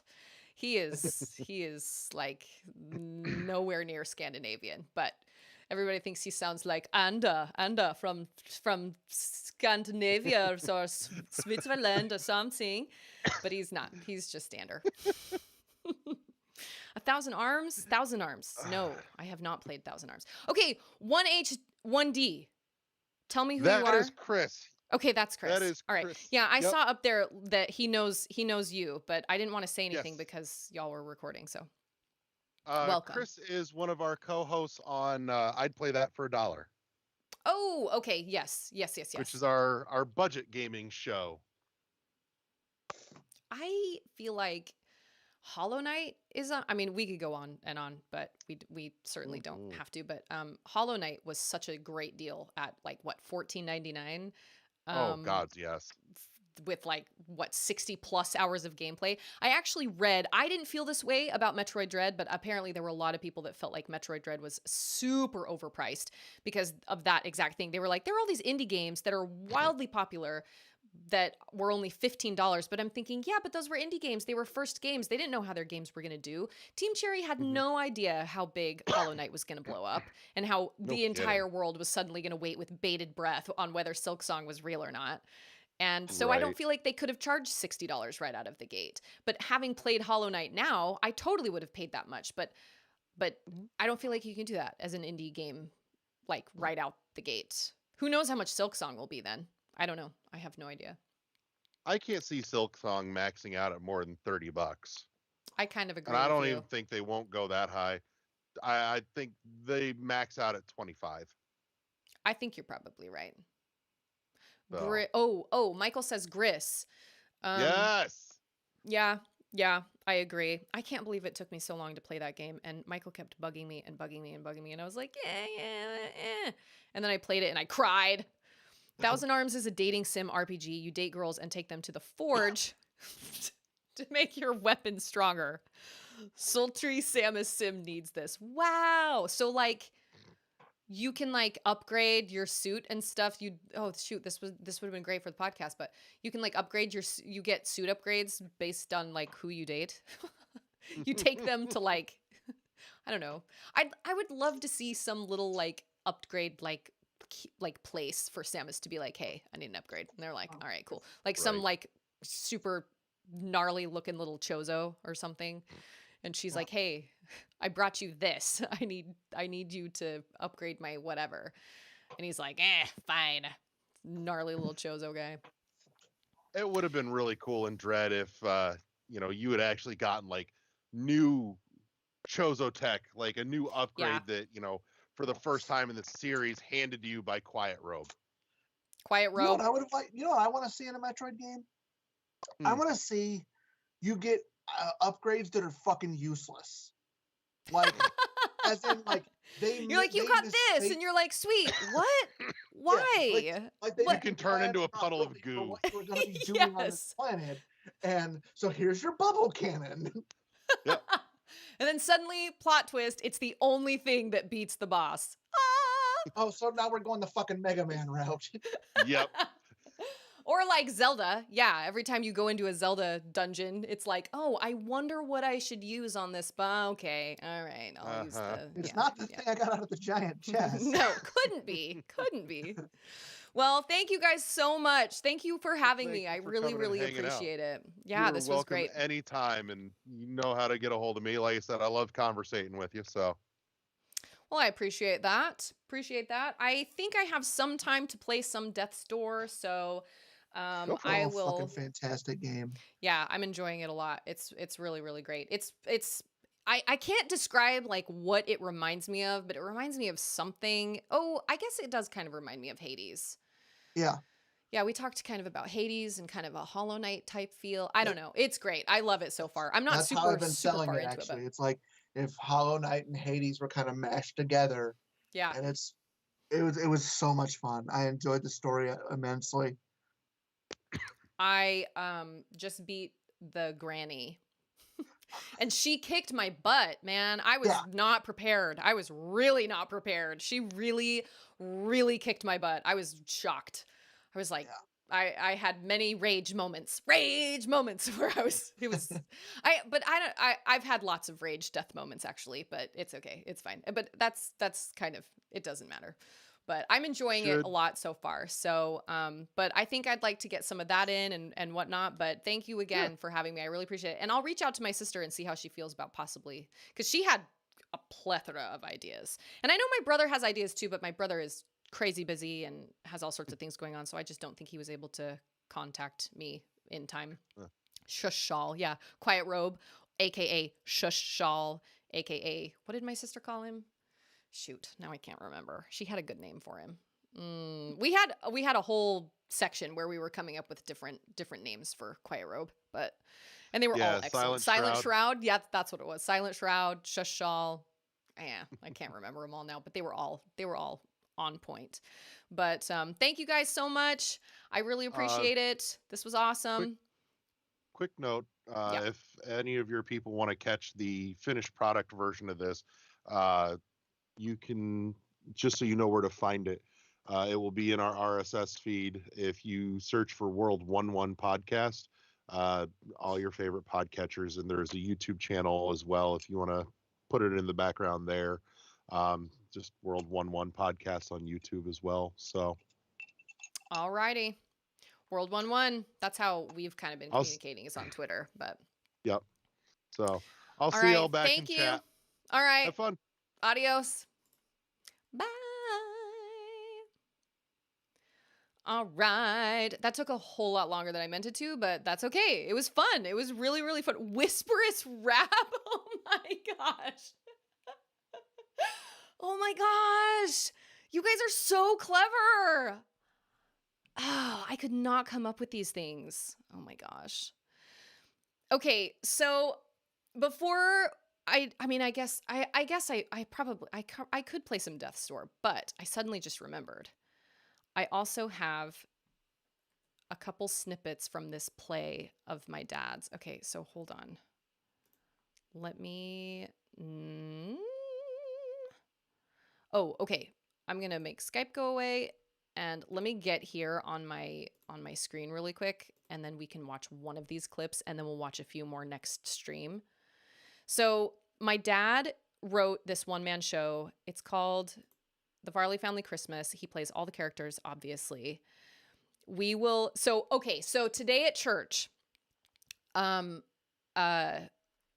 Anders spoke, and he gave a wonderful, wonderful talk on Christmas and, what it means to him and what it means to, you know, what the true meaning of Christmas is and whatnot, you know, what we believe the true meaning of Christmas is. And there was this family sitting behind me that had the most crazy kids. And it was so hard for me to hear what he was saying. I was so frustrated because he was kind of emotional up there and I was trying really hard to pay attention. And my mother-in-law was sitting next to me and she was like, ba, ba, ba, ba, ba, to Auden. And I wanted to be like, can you not? Like, can you just take her out or something? And then these kids behind me, it was insanity. Like the kids behind me were so crazy. And it's really hard because as a parent, there are so many times where you think when you're not a parent, it's really easy for you to watch families like that and be like, why don't you just XYZ? But then when you become a parent, it's also really easy to be like, why don't you just XYZ? Ugh. I think it was so frustrating because I was listening to their parenting style and their parenting style was pretty much non-existent. Like they just, you know, they just didn't, there was nothing going on. Like their kids were just totally crazy and out of control. And they were just like, shh, hey, quiet. Like there was no, and so it's easy to judge and it's easy to be like, oh, why didn't they just, and I was trying really hard because it was our Christmas program. I was trying really hard to be kind and to think really nice thoughts and to be like, everybody's different. Everybody parents differently, but I didn't hear any discipline going on behind me. And then afterward, so finally, like while Andrew was talking, the kid behind me was being so loud that I finally, that was not the idea you were expecting. It was fabulous. See, thank my sister. I finally turned around and I was like, buddy, you are being really loud. I think we need to kind of be quiet. And I like patted him on the head. And then his dad reached forward because there was nobody sitting directly behind us. They were sitting like a bench behind us, if that makes sense. Like there was us and then an empty bench and then them. And his dad finally reached forward and grabbed him. And I heard him go, you're too loud, buddy. You're too loud. But I thought, this is too little too late, man. Like this has been going on for 45 minutes. So confidential cloak. That's a good one too. I was really annoyed. But so there was a musical number and they sang "Oh Holy Night." And the minute that starts, I automatically think of my dad because my dad is Aunt Viola in this play that he wrote himself. And all right. okay, hold on. That was probably really loud. So let me adjust the volume just a little bit so it's not quite so loud. And then I will open up my screen. So this is my dad, and he performed this play pretty much all my life. I've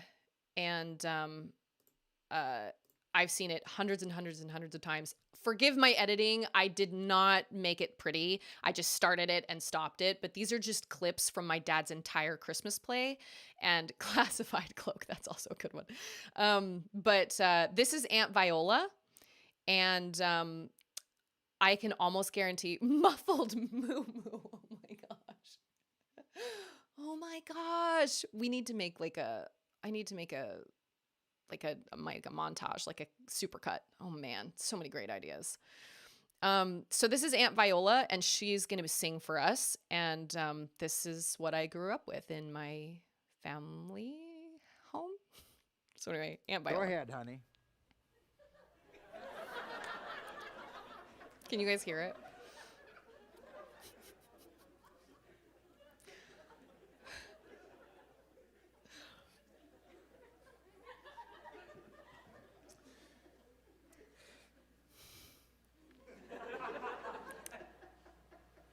They make a big deal about how the guy doing the microphone at the beginning has to use gum to get it to stick up or to stay up.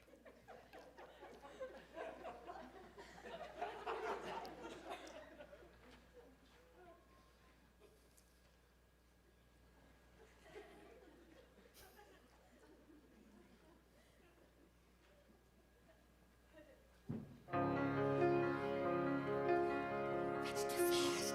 That's too fast.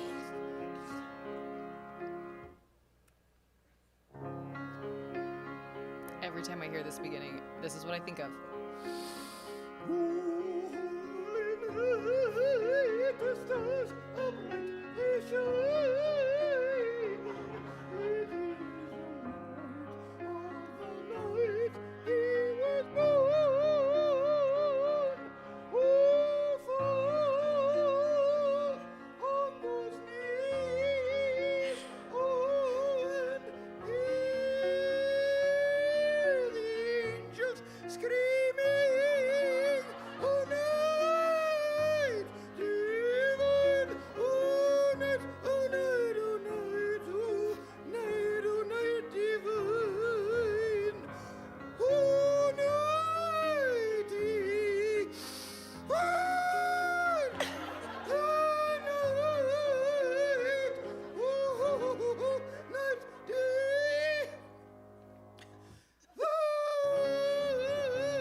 my gosh.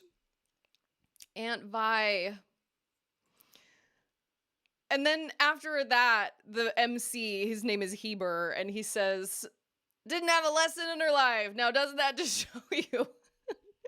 Every time I hear the beginning of Oh Holy Night, regardless of the situation I'm in, like today at church, that those notes started in, and Andrew and I locked eyes across, like he was sitting up on the stand and I was sitting like down on the bench, and we locked eyes, and I was like, I can't. I started cracking up. I was wearing a mask, so nobody could see me, but man, every time I hear the beginning of that song, that's what I think of Aunt Vi.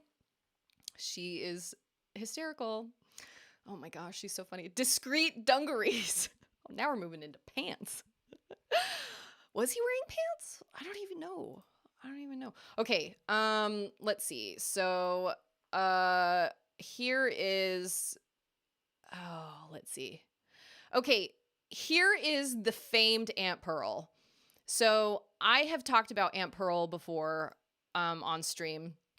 That rendition of A Holy Night could peel a potato. It could, indeed. He used to say something like, oh, I'll tell you, when Farley sings, the angels weep, and the whole audience, cracks up. But, oh my gosh, it's just, like, I've seen it so many times. And actually, it's been so long since I've seen it. A lot of this is, like, not necessarily new because I've seen it so many times. But this is the famed Aunt Pearl. So, this is about a 5-minute segment. And I had to kind of put them together because the way the DVD worked, like it had it was in kind of chapters. And so there's a moment where it kind of cuts out for just a split second. That's just the way that I kind of put it together. But anyway, this is like the famed Aunt Pearl. So if you can imagine, we have fantasized about Aunt Pearl playing Halo and streaming it because, as you can see, it would be absolutely hysterical because my dad used to play Halo all the time, and it would be so great. It would be so funny, but he doesn't have any interest in doing it. We're next going to bring up Aunt Pearl Farley. Okay, so this character right here is Heber J. Farley. He's the MC. This is how he sets Aunt Pearl up, and I felt it was important to include this. Is the volume okay for you guys? Does it need to be slightly louder, or is it loud enough? The king of potato peoples likes to sleep around. When asked about it on The Late Show, he responded by saying, Idaho. Nice. Loquacious lab coat. Oh, man, they just keep coming. Idaho. Okay, I'm just going to play it.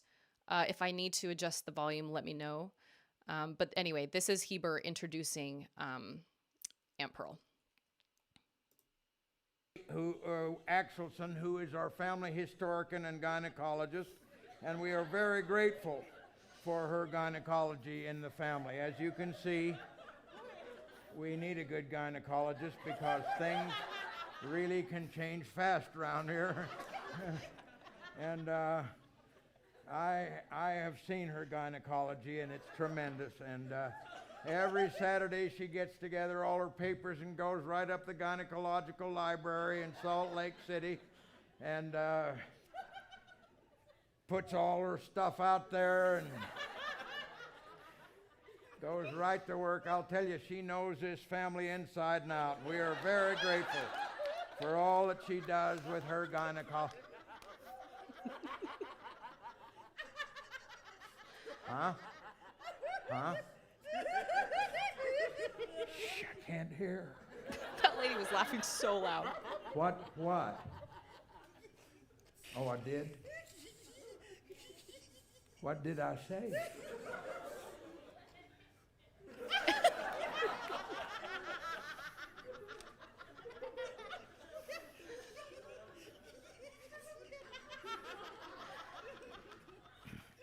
Family genealogist. She's our family genealogist.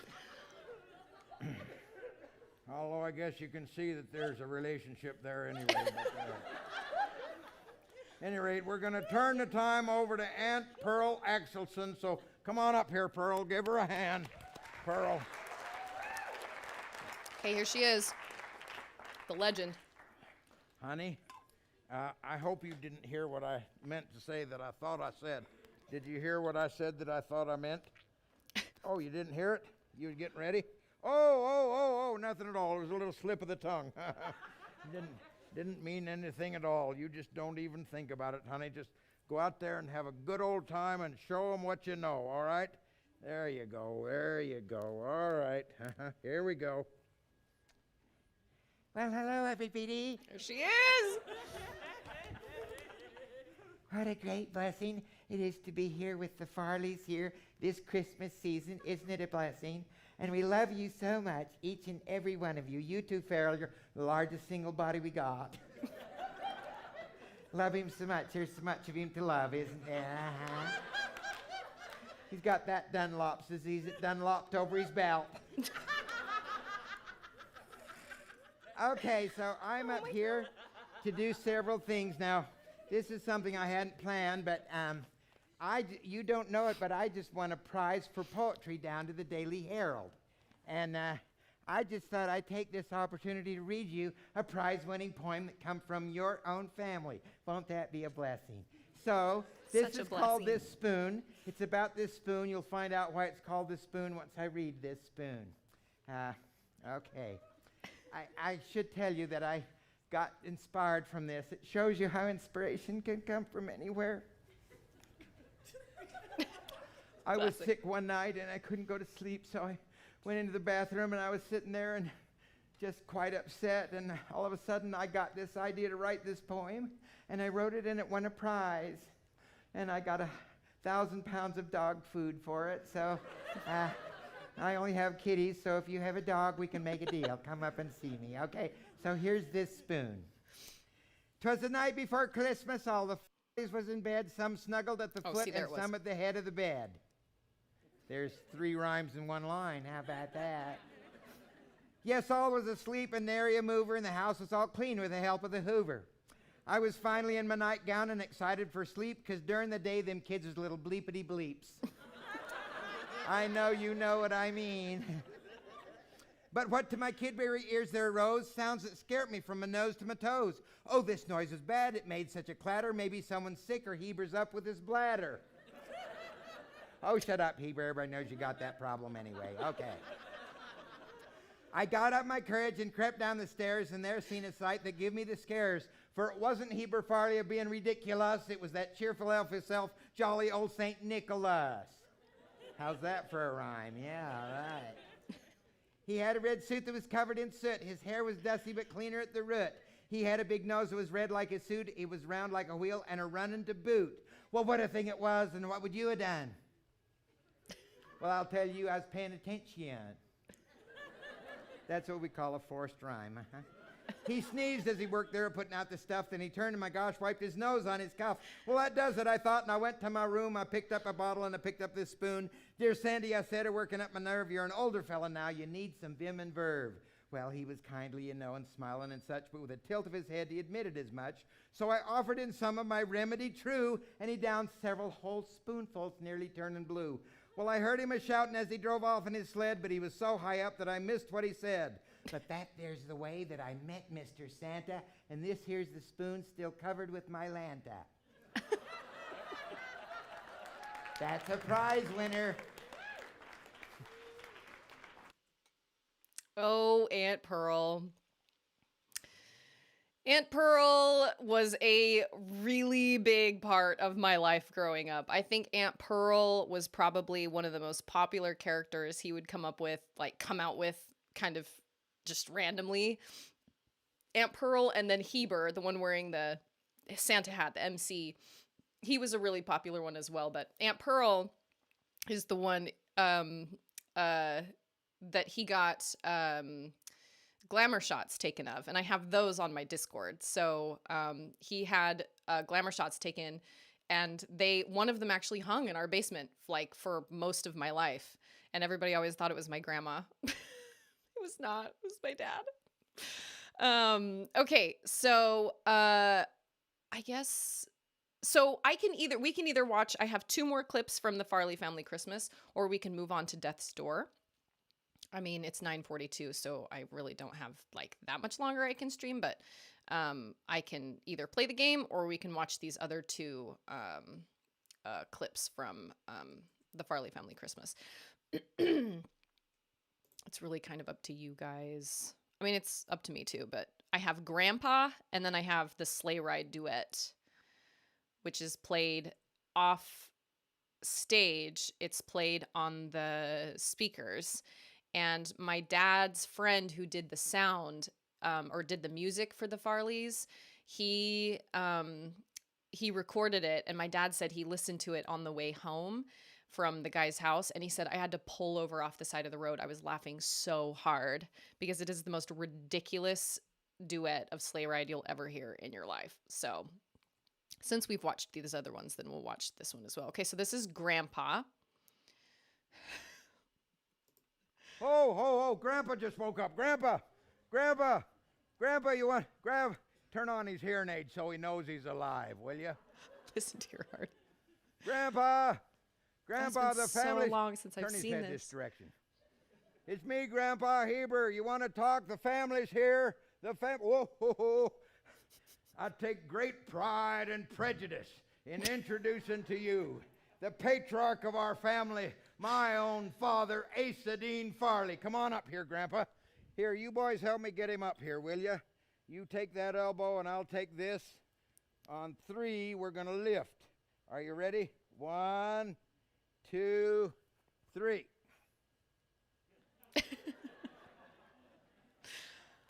All right, boys, he likes to walk out by himself. Don't do anything except catch him if he falls, all right? There you go.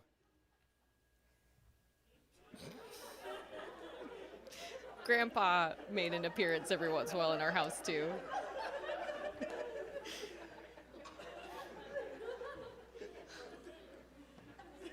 So this show, he basically acts like everybody in the audience is a member of the family. It's one giant family reunion.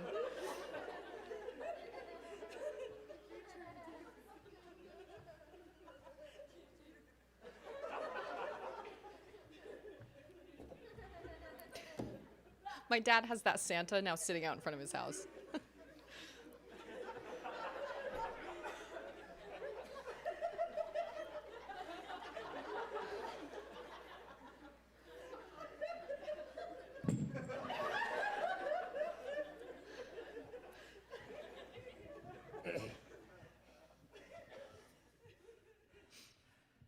I thought that was a dog. I would like to say, it's got me. There's gum on that mic stand.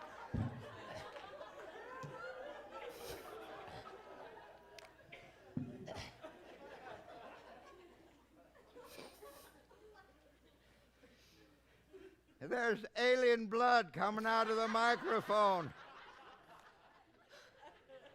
Well, it looks like alien blood.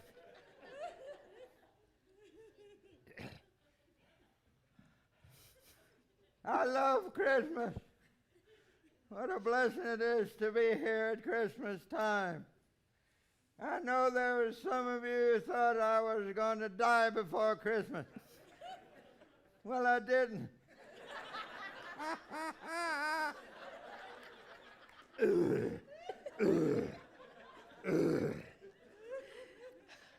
I love Christmas too much to die before Christmas.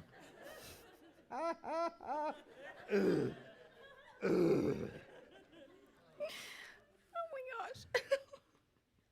Christmas is different than it used to be when I was growing up. There's gonna be an ad in 2 That's minutes. because Sorry. I growed up in a different place. That laugh. We had the snowdrifts 10, 12, 14 feet high. When we went to school, we had to go through holes and caves in the snow. I had to carry my family with me on my back. There was 9 of them. Classic. One time, one of the little boys fell back and got lost in the ice cave. We thought for sure he was a goner. But we found him the next spring in Idaho with the Indians.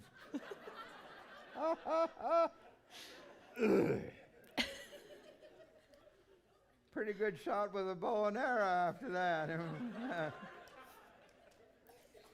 My father was a railroad engineer. Oftentimes he was away on trips at Christmas, but one time I remember he come home just the night before Christmas. We met him down at the station. He come off the train, he says, "Hold out your hand, boy, I got a present for you." So I held it out. He put a little green and yellow ball in it. He says, "You know what that is, son?" I said, "No, sir." "What is that?" He says, "That, sir, is an orange." I inspected it very carefully. I could not find one bit of orange on it anywhere. He said, "It's a fruit, son, and you just eat her up, just like an apple." Well, I didn't know any better, so I just ate her up. There was juice running down my chin. It was pretty good. And from that day to this, I do not feel that I have the spirit of Christmas until I have the raw peel of an orange. Thank you very much. Here, you boys, put Grandpa back down there, will you? Just put him back down. Yeah, there you go. Now turn off his hearing aid and he'll go back to sleep. No, that's his heart pump. It's the blue in there.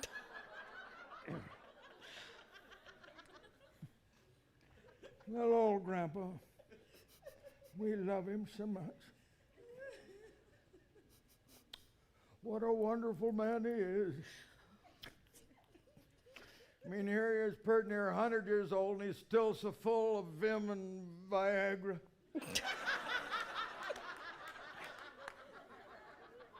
And I know that each and every one of us here today hopes that someday we might be just exactly like him. Oh my gosh. You know, all my life, I've wondered what my dad is going to end up like as an older, like as a grandpa. And I'm happy to say he isn't really like either Heber or grandpa, but he's more like Heber than he is like grandpa. Like he's more like the MC, but you know, my dad, like he always likes to joke. Whenever he's joked about getting older, he's always busted out the Heber voice or the grandpa voice or whatever. Oh my gosh. Reminds me of a joke I heard this morning. Sir Isaac Newton died a virgin, which means I'm one up of one of the most famous scientists in history. I'm not dead. That's funny. Cage, you don't have to apologize for lurking, man. I love my lurkers. It is not a problem. Not at all. Yeah, we found him with the engines. Okay. Here is the sleigh ride. So this is the last one. This is wow, that is quite the thumbnail. Sleigh ride. He didn't say engines. He said Indians.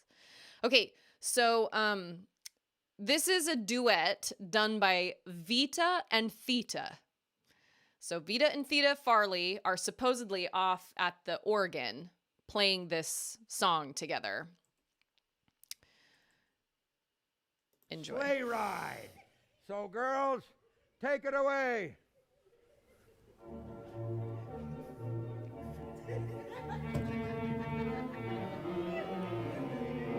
I hope you feel better, Cage.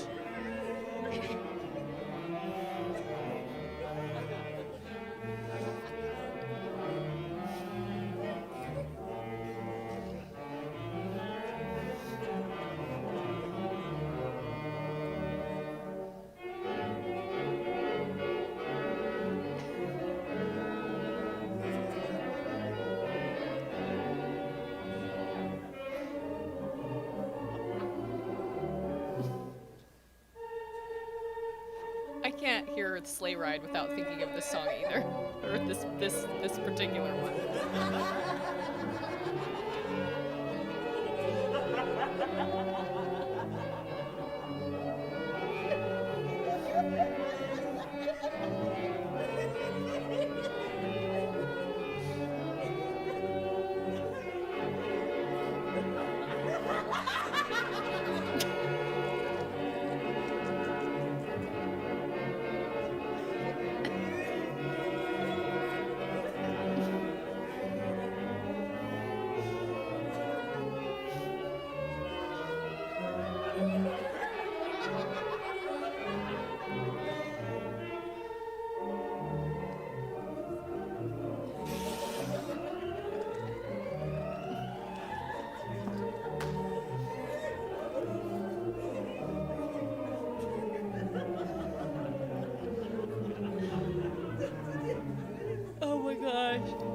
have such great memories from going to this.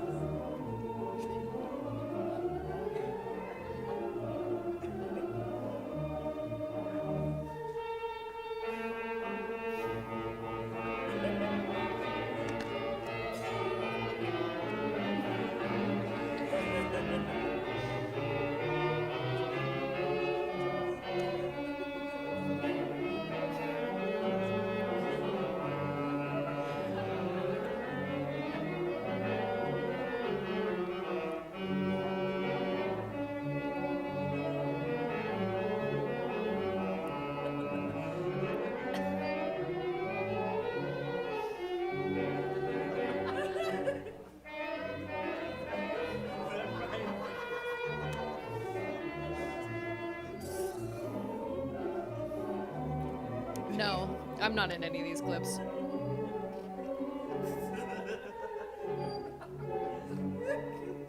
I believe that's fine, girls.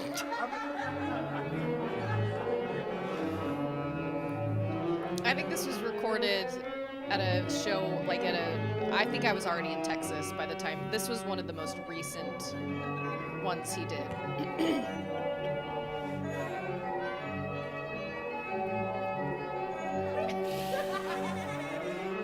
I'm not sure why they do the audience reactions, but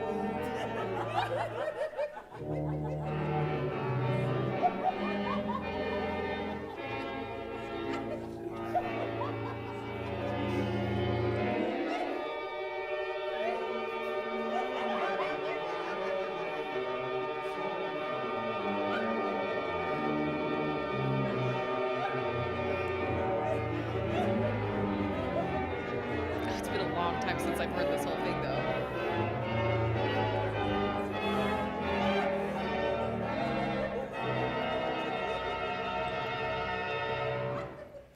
We'd like to. Gosh. No. I don't remember it being so long.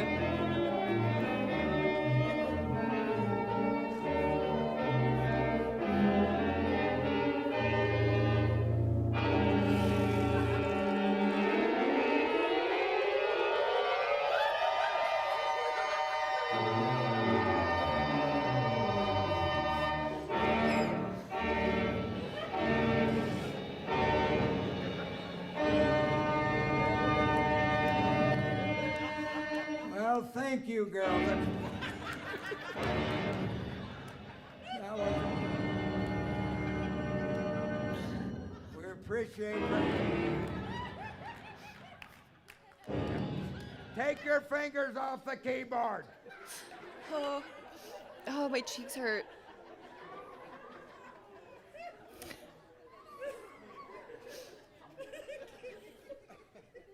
I believe that's the longest sleigh ride I've ever been on.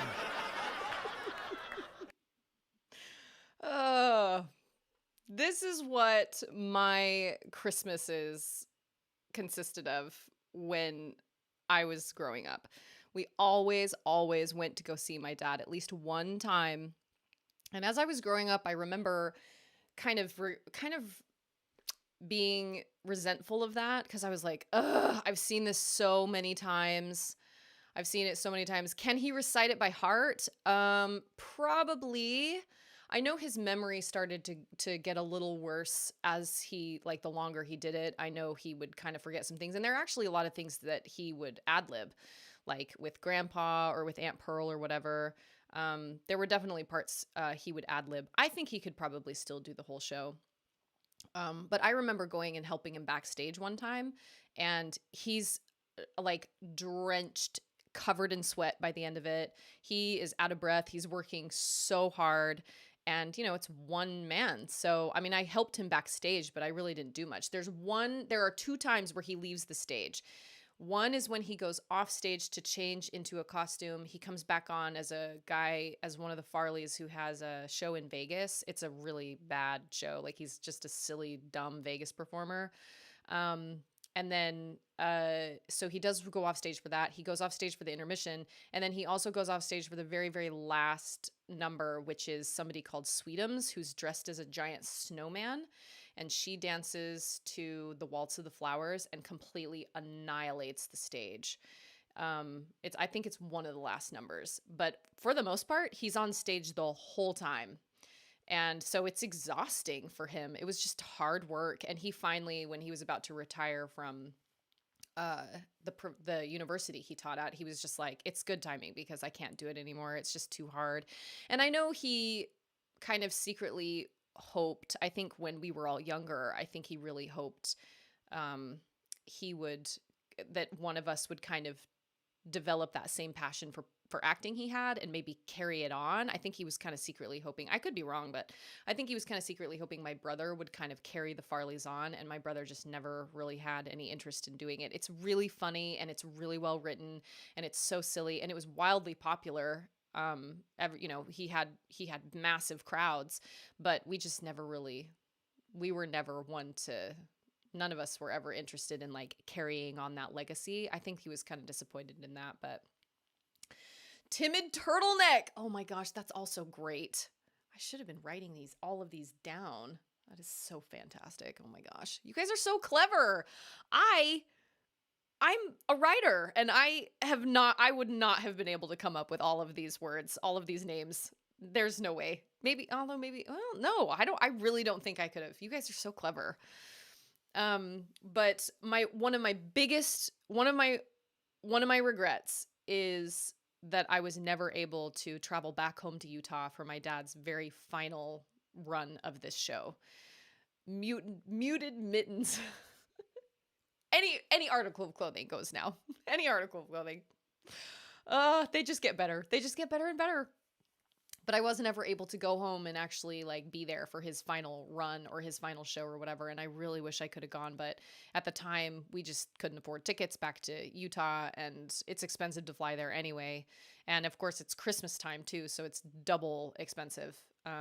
So I wasn't able to go, but yeah. So the Farleys in and of themselves, all those different characters, I mean, those were 4 snippets, but there are a bunch more characters that he pulls out. And you can buy the DVD. You can buy the DVD of the original Farley family reunion and then the Farley family Christmas. But you can buy the DVD, and he has lots and lots of characters. And I cut Aunt Pearl's short because she brings audience members. Her job was to bring audience members up on stage for like who's dressed the most like Christmas, or who has the birthday closest to Christmas, or who's traveled the farthest to come to the Farleys tonight, and he always gets interesting people. And that's when he ad-libs the most because he gets different people up on stage each time. But there's a whole slew of characters we didn't watch tonight. But that is what I grew up with. So it was almost like having a dad with multiple personalities, kind of, because he could bust them out like that. And he would shock all of our friends and whatnot, like new friends that came over to my house. They were always slightly scared by my dad because he was so unexpected. And I actually think so. Charlotte has had a really hard time. She's had a hard time warming up to my dad. And I, it's not because my dad is a scary person or anything, but because he's so over the top animated and because he's got all these characters inside his head, he can pull them out so quickly. And Charlotte really, really likes, what's the word I'm looking for? She doesn't like things that are unexpected. She kind of likes structure, and my dad is just the tiniest bit unpredictable. And so that makes her nervous. It hasn't been until she's, gotten a little older that she can kind of appreciate that. But when she was a lot younger, his little like bursts of character, I thought she would love them because, she was little and my dad's really like funny and silly. But I can kind of see how when you're like 2 and 3, somebody who's just busting out suddenly like Aunt Pearl or like Uncle Heber or that grandpa character or something, I can see how that would kind of be kind of jarring to a little kid. But Charlotte is also like extra sensitive to stuff like that. So I don't know, but everything's fine now. But that's what I grew up with. And so I had people all the time ask me growing up, what's it like growing up with the Farleys? I'm like, it is literally exactly as insane as you'd think it would be. Like, my dad has so many different personalities he can pull out at the drop of a hat. It's crazy. Next week on Phazon Labs, stylin' chic chozo, I'll say. Well, yeah, that's like the Barbie and the clothes, you know? You can like you can dress a chozo and like drag accessories over to it, right? Is C Prime very grounded? I would say so. I think so. We are not, so Anders' stepdad was a teaser, and my dad is a teaser, and my brother is a teaser. And, Ander and I are just not. That's just not how we parent. It's not how we do things. Ander really had a hard time with his stepdad's teasing because he just, I think teasing is fine to a degree, but you have to listen to your child as well. So when they tell you to stop, you really need to stop. It doesn't matter what it is you're doing. If you're tickling them, if you're teasing them, if you're doing whatever, you really need to stop, because if you say stop, or if they say stop and you don't, they learn skewed boundaries, and they learn that no really doesn't mean no. And so we've always upheld that with Charlotte. If we're teasing her or something, which we rarely do, but if we're, if we've ever teased her or whatever, and she says, stop, I don't like this. She was really new to sarcasm, but my brother and my dad are both kind of teasers. And so it's been interesting kind of helping her understand when they're serious and when they're not. But is C grounded? I would say yes. I think so. She's very, she takes things pretty seriously. And, yeah, I kind of have, I don't know, I kind of have a love-hate relationship with teasing, because I remember my dad kind of teasing me when I was a kid, but I don't remember him ever going too far. But Ander says, that celestial white noise video. What is that? The celestial white noise video? I don't know what that is. I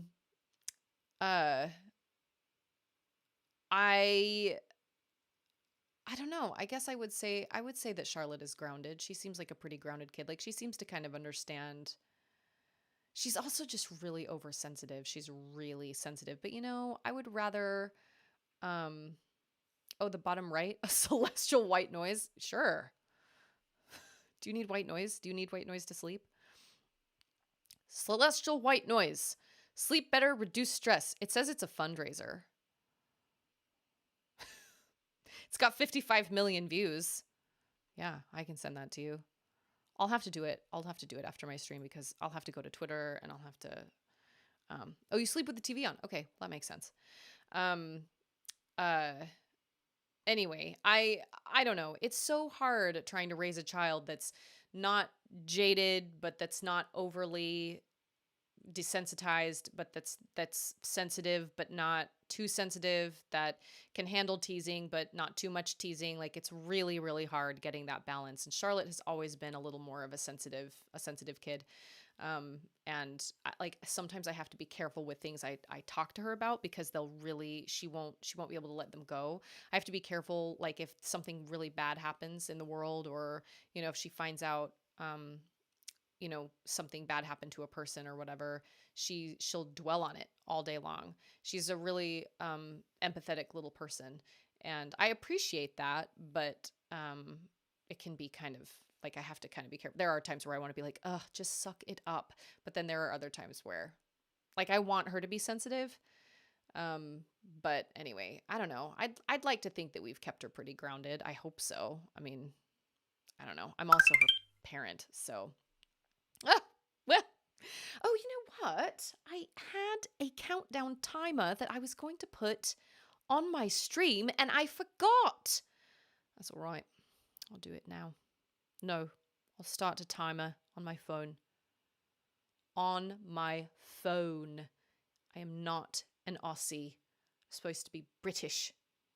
Start. There we are. Yes, I will send you that video.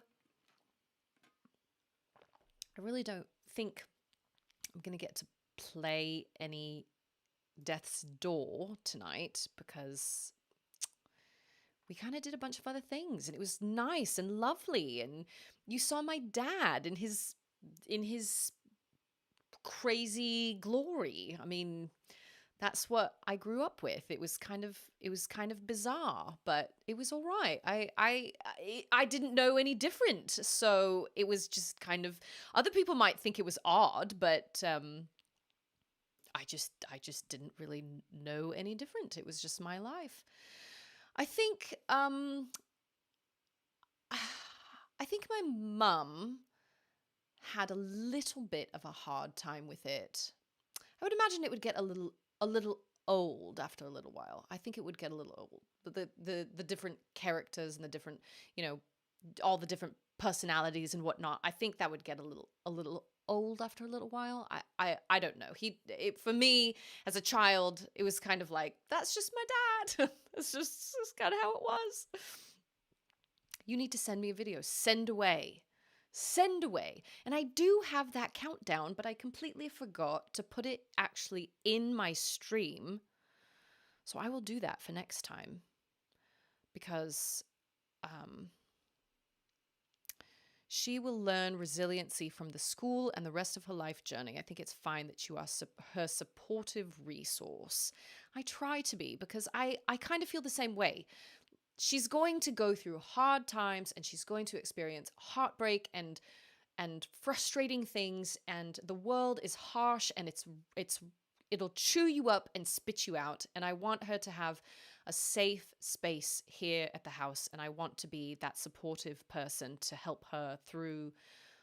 That actually reminds me. So when I went to help her with her party, they did this little gift exchange, and she told me a little while ago that she had a crush on this little boy. We'll call him Justin. And so that she came home like a month ago, and she was like, Justin told me he didn't like me anymore. And I was like, no, really? And she said, yeah. And I said, how did you find that out? Did he just tell you? And she said, well, he told so-and-so, and then so-and-so told me, and apparently he just doesn't like me anymore. And I was like, oh, sweetheart, I'm so sorry. That's so sad. And part of me thought it was kind of ridiculous. And I was like, oh, this is so silly. You're in first grade. And she's totally taking after me, because I had a crush on every single boy I saw for most of my life. All right, spoonful of sugar, done.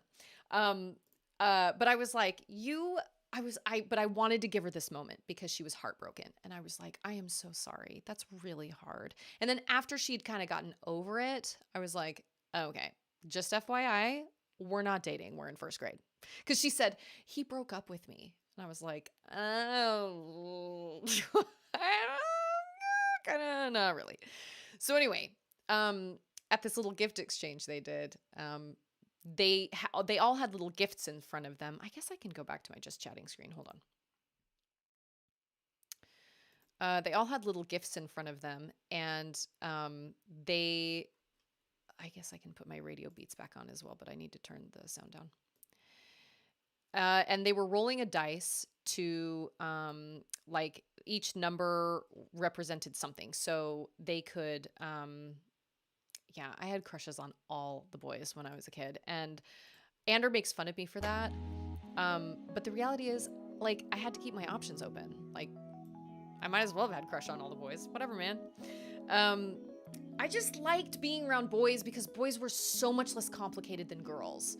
Boys were so easy to be around, and they were just so not complicated. Girls hold grudges, and they're catty, and they're mean, and they cut really deep, and they spread rumors, and they play really dirty. I've always preferred the company of boys rather than girls. And as I've gotten older, I've become more like welcome. I hang out with a lot of moms and stuff, but boys were just so much easier to hang out with when I was younger.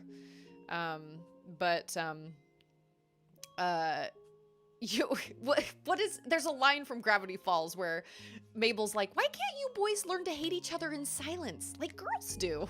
Like, that's so true, Mabel. Preach, testify. So anyway, they had this little gift exchange, and they had all these little books in front of them that were wrapped, and they were rolling dice, and each number on the dice meant you did something like pass to the left or pass to the right, or you could open your gift on numbers 4 and 6 or something like that. And one of them was to trade. And this little boy, this little Justin, was sitting a couple people down from Charlotte, and he had his book, and he rolled the number to trade. And the teacher said, okay, you can either trade or you don't have to. And so he stood up and he was looking around, and the teacher was like, you can trade, but you only get 5 seconds to decide. So she started counting down, and he traded with Charlotte. And Charlotte sat there and she stared down at her book, and she goes, I'm confused. He broke up with me. And I was over on the side of the classroom, and I was like, Charlotte, just no. And the teacher kind of laughed, and she goes, Charlotte, we've talked about this. You are in 1st grade. You are not dating. Nobody broke up with anybody. Anyway. And I was like, of course, this would be my child. Totally sounds like something I would have done as a child. But yeah, anyway, she was like, I'm so confused. He broke up with me. But his grandma was the one that was there helping. She was the other adult that was there helping. She left about halfway through. And she told me that he came home one day and said, Charlotte doesn't like me anymore. And I was like, well, I heard the opposite. I heard that he didn't like her anymore. Anyway, it was so funny, and none of it mattered. But when she found out who I was, she said, oh, you're Charlotte's mom. My grandson has a crush on her. And I was like, well, she kind of has a crush on everybody. But anyway, whatever. It was adorable to watch all of the kids and everything, and they were all really sweet to her. And you know, when she left, I actually took her home early because I helped with the party, and then by 12:30 it was an early out day at 1, and so the teacher was like, you can just take her, like, just go. We're gonna pack up and get all our stuff ready and start dismissal, so you know, you can just take her. And so that's what I did. So she left a little earlier than everybody else, and the class was like, bye Charlotte, bye Charlotte. But you know, I was in the classroom, and you can tell what little kids were starved for attention and what little kids probably came from rough homes. And that's not always the case, but you could kind of tell which ones like struggled and which ones didn't. And so when they were building their little gingerbread houses, I tried to give all of them positive feedback, and I tried to, you know, tell them, oh, I love what you did with that, and I love what you did with that, and that's great. And one of them was like, look, they got these little milk cartons that they used frosting to glue graham crackers on the sides, which I thought was really smart. No real gingerbread. And then they got like a little, like a waffle cone kind of that they could make a tree or whatever they wanted. And one of the kids was like, I put a marshmallow in my waffle cone, or in my ice cream cone. And I was like, oh man. And then I kind of looked around and I was like, that'll be our secret. And so then he kept trying to like throw out more secrets. He was like, look what I did. It'll be another secret. It was really fun to go around and kind of try to build the kids up and whatnot. And it was really, really fun. And it was nice to see the teacher kind of in her element and see Charlotte in her element. Charlotte was great. She was really well behaved, and she was quiet, and she had a great time. And, but yeah, apparently my child's already breaking hearts. So that's fun. Don't know how I feel about that. Yeah, I told Andrew, you better get ready, because her dating life is going to be insane. Like, we better both prepare. World 11 says, because we actually talk out our disagreements. Yeah, like I said, why can't you hate each other in silence like girls do? It's true. Like I said, girls are catty and they're mean, and they hit really hard, and they know how to cut really deep. And they'll find out like your deepest, you know, they'll cut where it really, really hurts. They'll find out your deepest insecurities or your worst fears or whatever, and they will go there. And it's awful. It's really, really awful. Not all girls, obviously, and not all boys are pleasant to be around, but I was just as a teenager, I was so much more, I enjoyed being around boys so much more than girls because girls were complicated. All my friends were constantly complaining about their skin or their hair, their clothes, or boys or whatever, and guys were just super easy. And I played video games, so we could kind of talk about games too, and my friends didn't play video games, so... But I wasn't that girl that only hung out with guys. Like, I did have a group of girls that I hung around with, but realistically, looking back on it, I probably broke a lot of hearts because I feel like it's kind of hard to have a platonic relationship when you're that age. It's kind of hard to have a completely platonic relationship. I think feelings will develop on either side, and I never developed feelings for any of the boys I hung out with as friends. I considered them just friends, and I think they probably wanted it to be more than that. I don't know. But this was when we were like 14, 15, you know, whatever. I had friends. I did have friends. I did have friends. I didn't have tons of friends. But see, I sang for my school's talent assemblies, and so everybody in the school knew who I was, but I wasn't one of the popular kids. I had a small group of friends that I was really close with, and I've always been really loyal to my friends, loyal like to a fault, and I've always been burned for it. All of my friends have kind of, like, I don't have any friends now. That's not true. I have one friend that I still kind of keep in touch with, and you know, but I always was so desperately loyal to all of my friends, and they all just kind of disappeared or kind of faded away or whatever. And I know that that's kind of normal, you know, as an adult to make friends and then you just make new friends. But I was really heartbroken when my friends kind of moved on from me. That was really hard for me. But my friends changed like by the year because I don't know, maybe I wasn't pleasant to be around. I don't know. I tried to be a good friend, but I don't know. But girls were just so complicated because they were always comparing themselves to one another. And I got really this sounds really awful, but I got really tired of the fishing for compliments and the kind of like, oh, well, you look really cute in that. I could never pull that off. Or your hair is gorgeous. What are you talking about? Mine would never look like that. Looking for that kind of like, oh no, what are you talking about? Your hair's beautiful. I hated those games because I would tell my friends on a regular basis, like I would compliment them on a regular basis, and I got so frustrated when they would try and drag it out or drag more compliments out of me, or I would just be like, come on, man, like, you know, I think you're beautiful, and you know that I love your fashion sense and I love your hair. Do I have to remind you 60 times a day? I'm not down. I do not like these kinds of games, and boys just aren't like that. We can just talk about games. We can talk about games or, you know, just stupid stuff, and I felt like I could be just kind of super chill and whatever with them. I don't know. But I was never one of the popular kids for sure. I never belonged in the popular crowd. They knew who I was. Actually, there were a bunch of popular kids in one of my English classes when I was in like 8th grade, 9th grade, I can't remember. And so I never talked because I felt like I was beneath them and I didn't have anything to add to the conversation.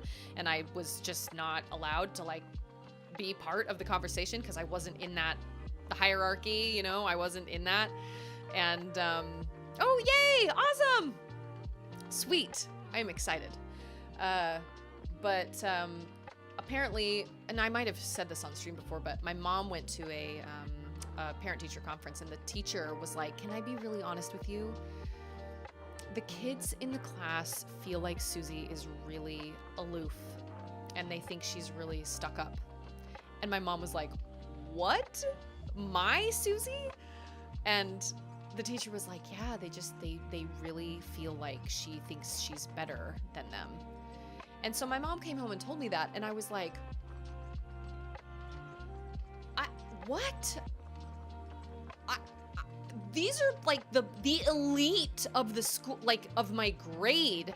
I am not in any way, shape, or form anywhere near them in the hierarchy of the of classes, like, you know, the groups. I don't have anything to say to them because I don't feel like I have anything to contribute. Hey, Jordachi! Good to see you again, my friend.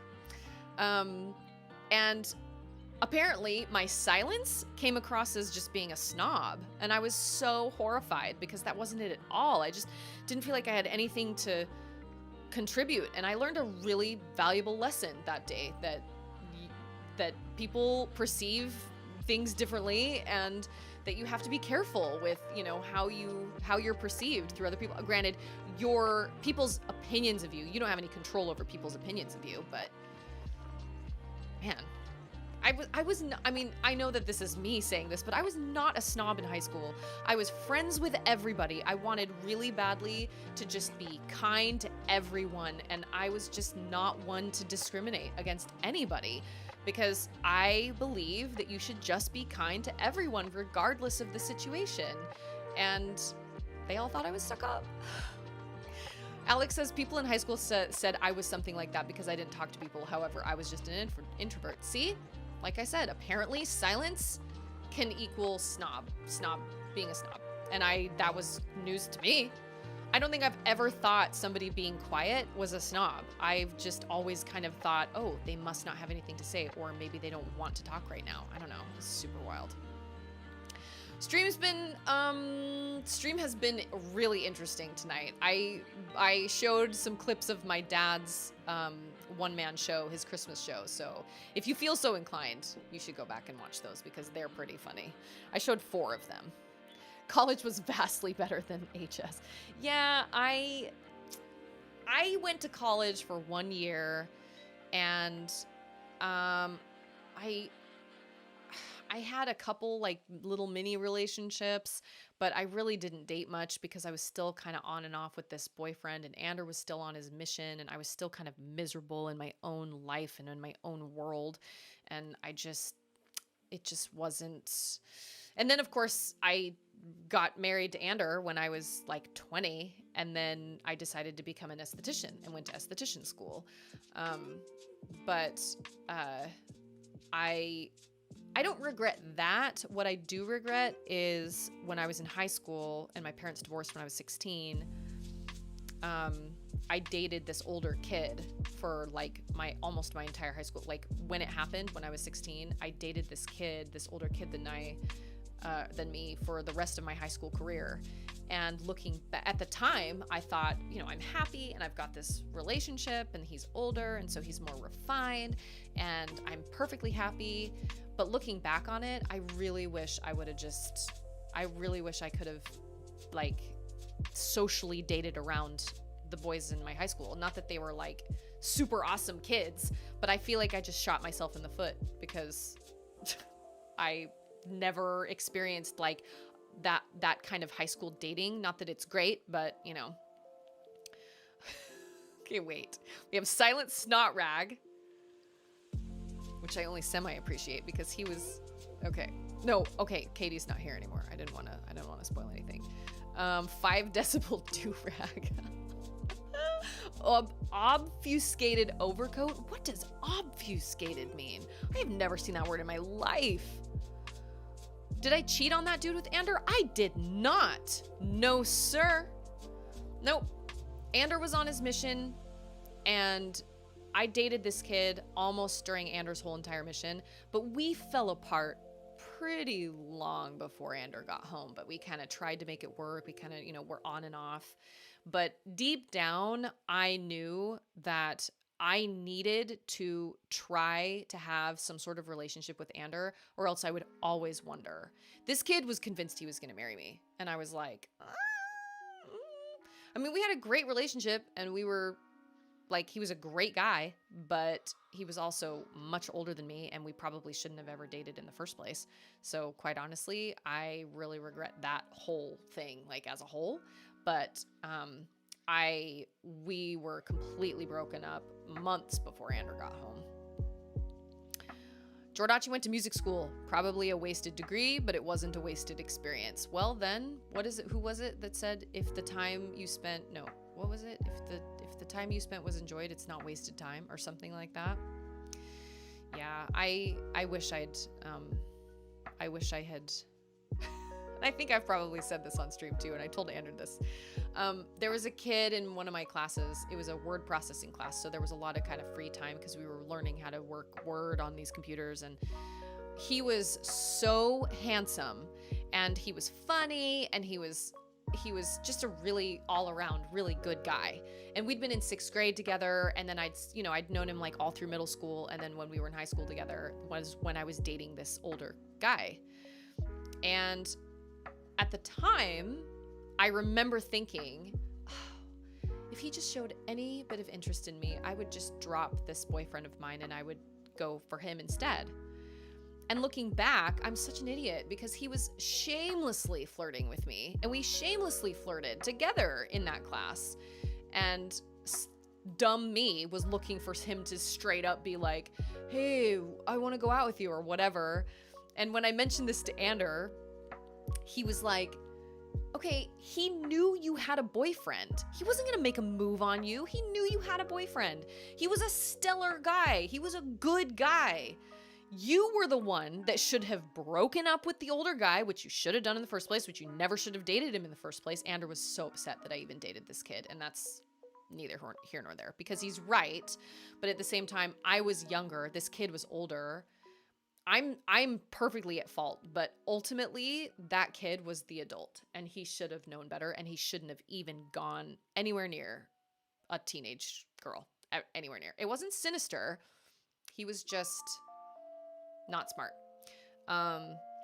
Anyway, he was like, you should have broken up with that boyfriend and then, broken up with that kid and then showed up in class and been all sad and mopey, and inevitably this kid you sat next to would have been like, oh, what's wrong? And you could have said, oh, well, I just broke up with my boyfriend. Boom. He would have snatched you right up. He was a good person and he wasn't going to move in on someone else's girl. And I was like, ugh, so this is my fault. And he was like, yes, it is. It was your fault. So anyway, I feel stupid about that because he's right. I should have just totally broken up with him. I will say, however, my world was crumbling. My parents were divorcing. My world had turned completely upside down. I was a very different person, and I honestly believe had my parents not divorced, had my world not turned upside down like that, I never would have gotten involved with this older kid because I think he gave me this kind of foundation that I was looking for, kind of filled that void. I don't know. Who's to say? There's no way of actually really knowing, but I do regret it because I never had that kind of social high school experience. He was always there. And while I cared about him and we had some really happy times together, I definitely missed out on a lot of experiences that I wish I would have had, but whatever. And of course, now as a parent, I'm thinking of my own children and I'm thinking of them dating like older people, and I just can't even, I'd send her to boarding school. Like, there's no way. But my parents were divorced and I was living with my mom, and my mom was horribly depressed, barely functioning. She would go to work and then she'd come home and just go lie in bed. And so I was literally just completely on my own. And so I grew up really fast as a 16-year-old. I was forced to. And so had my parents not divorced, who knows? Tranquil top hat. Yeah, we're just adding like all sorts of clothing. Yes. Mark Twain. To obfuscate is to make obscure or unintelligible. Oh, okay. Maybe I have heard that word. Mark Twain, Michael Scott. Hushed headband. Jordachi says rules of attraction. Be handsome, be attractive, don't be unattractive. That's actually quite, that's very true. Ander was like, he wasn't gonna move in on you because you were someone else's girlfriend. It was your fault. You should have broken up with that boyfriend and then he could have made the move. And of course, at the time, I was too afraid to do that because I was too afraid of being alone. And I didn't want to not have a boyfriend or whatever. And so I didn't want to do the breakup first because I was like, I don't know if he actually has feelings for me, which is stupid because, like I said, we used to flirt shamelessly. What was I looking for? Whatever. I also had a really hard time with dating when I was in high school before that guy came along because I was a fairly confident high schooler, and so boys were scared of me.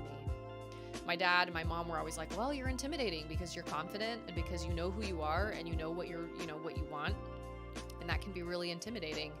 And so I started dating this kid because I didn't feel like I had any other options, which is why you see these wonderful, beautiful girls with freaking apes. They were the only ones that didn't have anything to lose. So they asked this girl out, and you know what? She was probably desperate for dates. And so she said yes. That's usually why. My wife took forever to get a clue. Oh no! But it happened. Eventually, it happened. And honestly, like in this day and age, I cannot imagine trying to date and be close. Like I feel so bad for I just feel my heart goes out to anybody that is, trying to date online and whatnot, because I know it's doable and I know it's possible and I know you can meet people, but it is hard. It's so hard. And then you throw a pandemic on the top of it with, not wanting to get together or everybody kind of staying away from each other and being isolated. And I can't even imagine. So my heart really does. It goes out to anybody that is looking and wants to be a part of something and hasn't found that yet. But I can't even imagine. But and then you have like my brother who went about things completely crazy and got his girlfriend pregnant when he was 17 and went through all sorts of crazy girls. My brother was totally attracted to crazy girls. And, now he's married and things are stable and everything's great. But man, we were really worried there for a little while. We were really, really worried. But I don't know. High school was an interesting experience for me. I definitely did not really enjoy high school. But I think high school isn't necessarily I don't know. I hope people had good high school experiences, but there are better experiences to come, right? So especially dating these days blows, especially for the poly people. That got really rough. Oh, I can only imagine. Yeah, I would imagine that throws a whole extra I don't know. It's hard to make connections. It's really hard to make connections. Jordachi, I think I could be single my whole life and be happy, though I won't complain if something works out. I would like kids though. I think I'm not a believer that there is one person out there for everybody. I think there's a plethora of people out there for everybody. Think of how many people there are in the world. But I think just in this day and age, technology has pushed us further and further away from each other, and it's so hard to connect. Charlotte and Andrew and I just had a movie night a couple nights ago it's this movie called Ron's Gone Wrong. I had literally never heard of it until I got Charlotte a Happy Meal. Speaking of a Happy Meal, I've got to get her a Happy Meal tomorrow because she's getting a COVID shot tomorrow. I hadn't heard of it. It's by, I don't even know who did it, to be honest. It's not Disney. It's not DreamWorks. It's not Sony. I can't even remember who did it, but it's on Disney Plus right now. And you can be single and have kids. That's true. There's always adoption because there are a lot of kids who need good homes. Jordachi got close to getting engaged once, and I haven't really wanted to dive back into that again. It can be really scary. I mean, it is. It's scary putting yourself out there, and it's scary getting rejected, and it's scary being vulnerable. I totally get it. You guys watched Ron's Gone Wrong? So I thought it was good. I thought it was really good, and it was funnier than I thought it was going to be. But the story is basically, it's basically an Apple type company called Bubble, and they create these bots they call bubble bots or B-bots, and they're basically little robots that basically act as like a smartphone, and you can live stream from them and you can do everything with them. And the guy who created them made them to be a friend, your best friend out of the box. And of course there's our lovely awkward underdog protagonist who doesn't have a B-bot when everybody else in school has a B-bot, and he's lonely and he doesn't have any friends. And so I'm trying to think of what the trailer explains because I don't want to give anything away. He gets a B-bot, but it's damaged, and he calls the B-bot Ron, and Ron is a loose cannon. Like, he's so crazy. But, you know, he kind of helps this kid learn about himself and whatnot.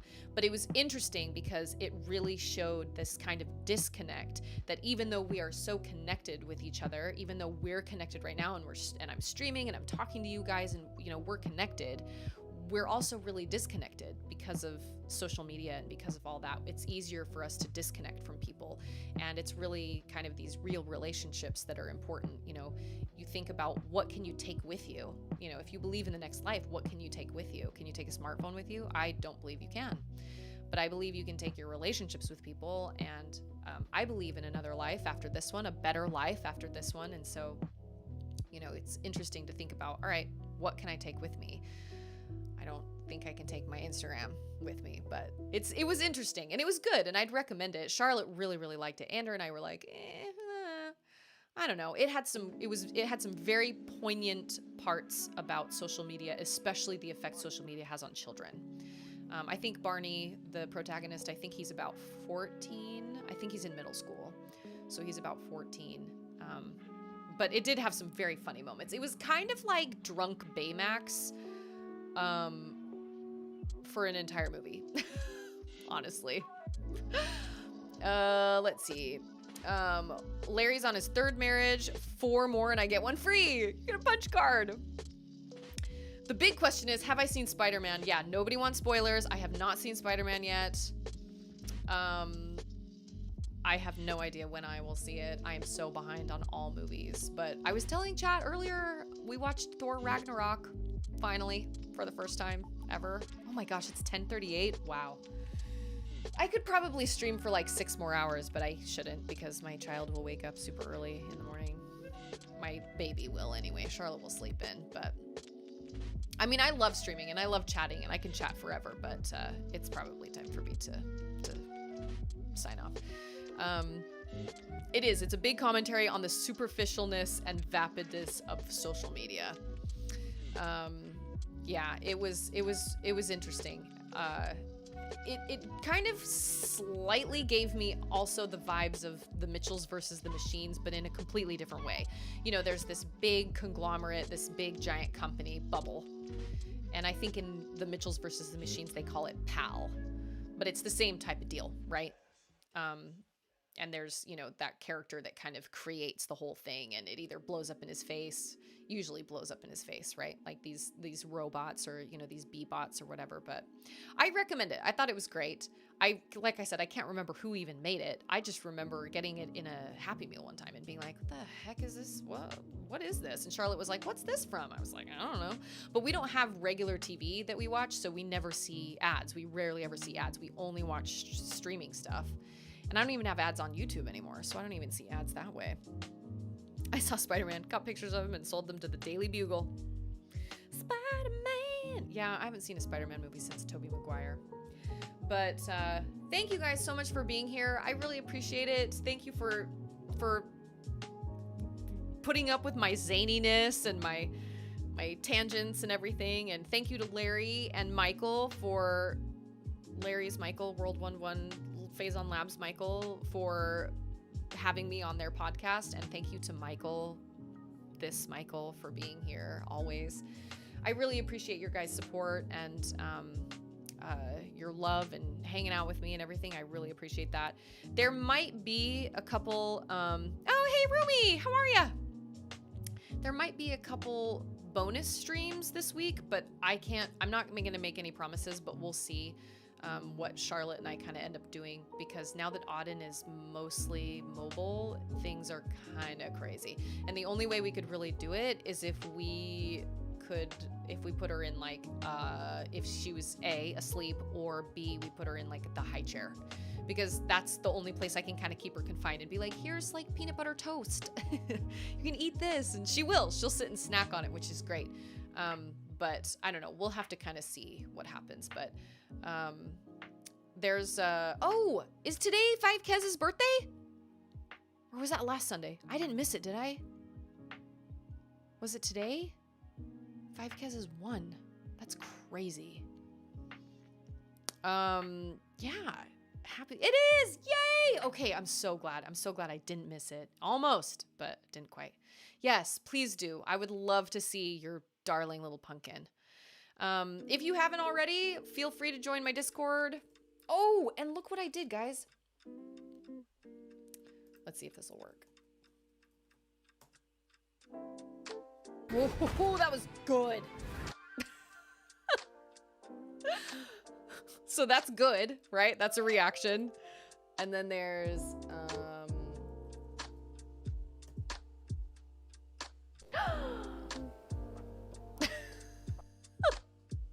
so I don't normally get those reactions on this screen. Clearly I have to move that, but on my in-game screen, they're just like up in the top right. But anyway, Michael was the one who gave me that idea to make those 2 reactions. So now I have rage, and I have good, and I have gasp. So all these little reaction moments. I wasn't sure if I should make them videos or I should make them audio, because I could do either one. But anyway, so I will definitely be back on Wednesday at noon, and we will play some Death's Door. But tonight got a little wonky because I was doing that podcast interview. But yeah, check out the Phazon Labs podcast. You can find him on Twitter or even here on Twitch. If you have, like he said, if you have any questions or anything, then, you know, feel free. I'm going to reach out to my sister because I think she would. My sister is a delight.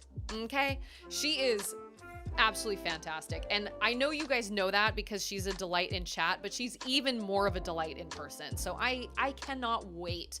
She's going to be here from the 7th to the 13th of January. So I am really looking forward to that visit. It's gonna be awesome. Oh no, you don't have to apologize. No, it's totally fine. Like I said, I had a great time. I had a blast. It was a lot of fun. So we watched some Farleys, got into the Christmas spirit, if that's what you want to call it. But anyway, so thank you guys for being here again. I really appreciate it. And, you know, this is the season where you kind of reflect and look back. And oh, that also reminds me, I got my like Twitch, like where is it? Streaming recap. So my most watched category was Metroid Prime 3, which kind of surprised me. I thought it would be Metroid Dread. 2 was Zelda Twilight Princess. 3 was Stardew Valley. 4 was Metroid Dread, and 5 was just chatting. And then, so the Kalulu love emote was used 584 times. Whoop, whoop.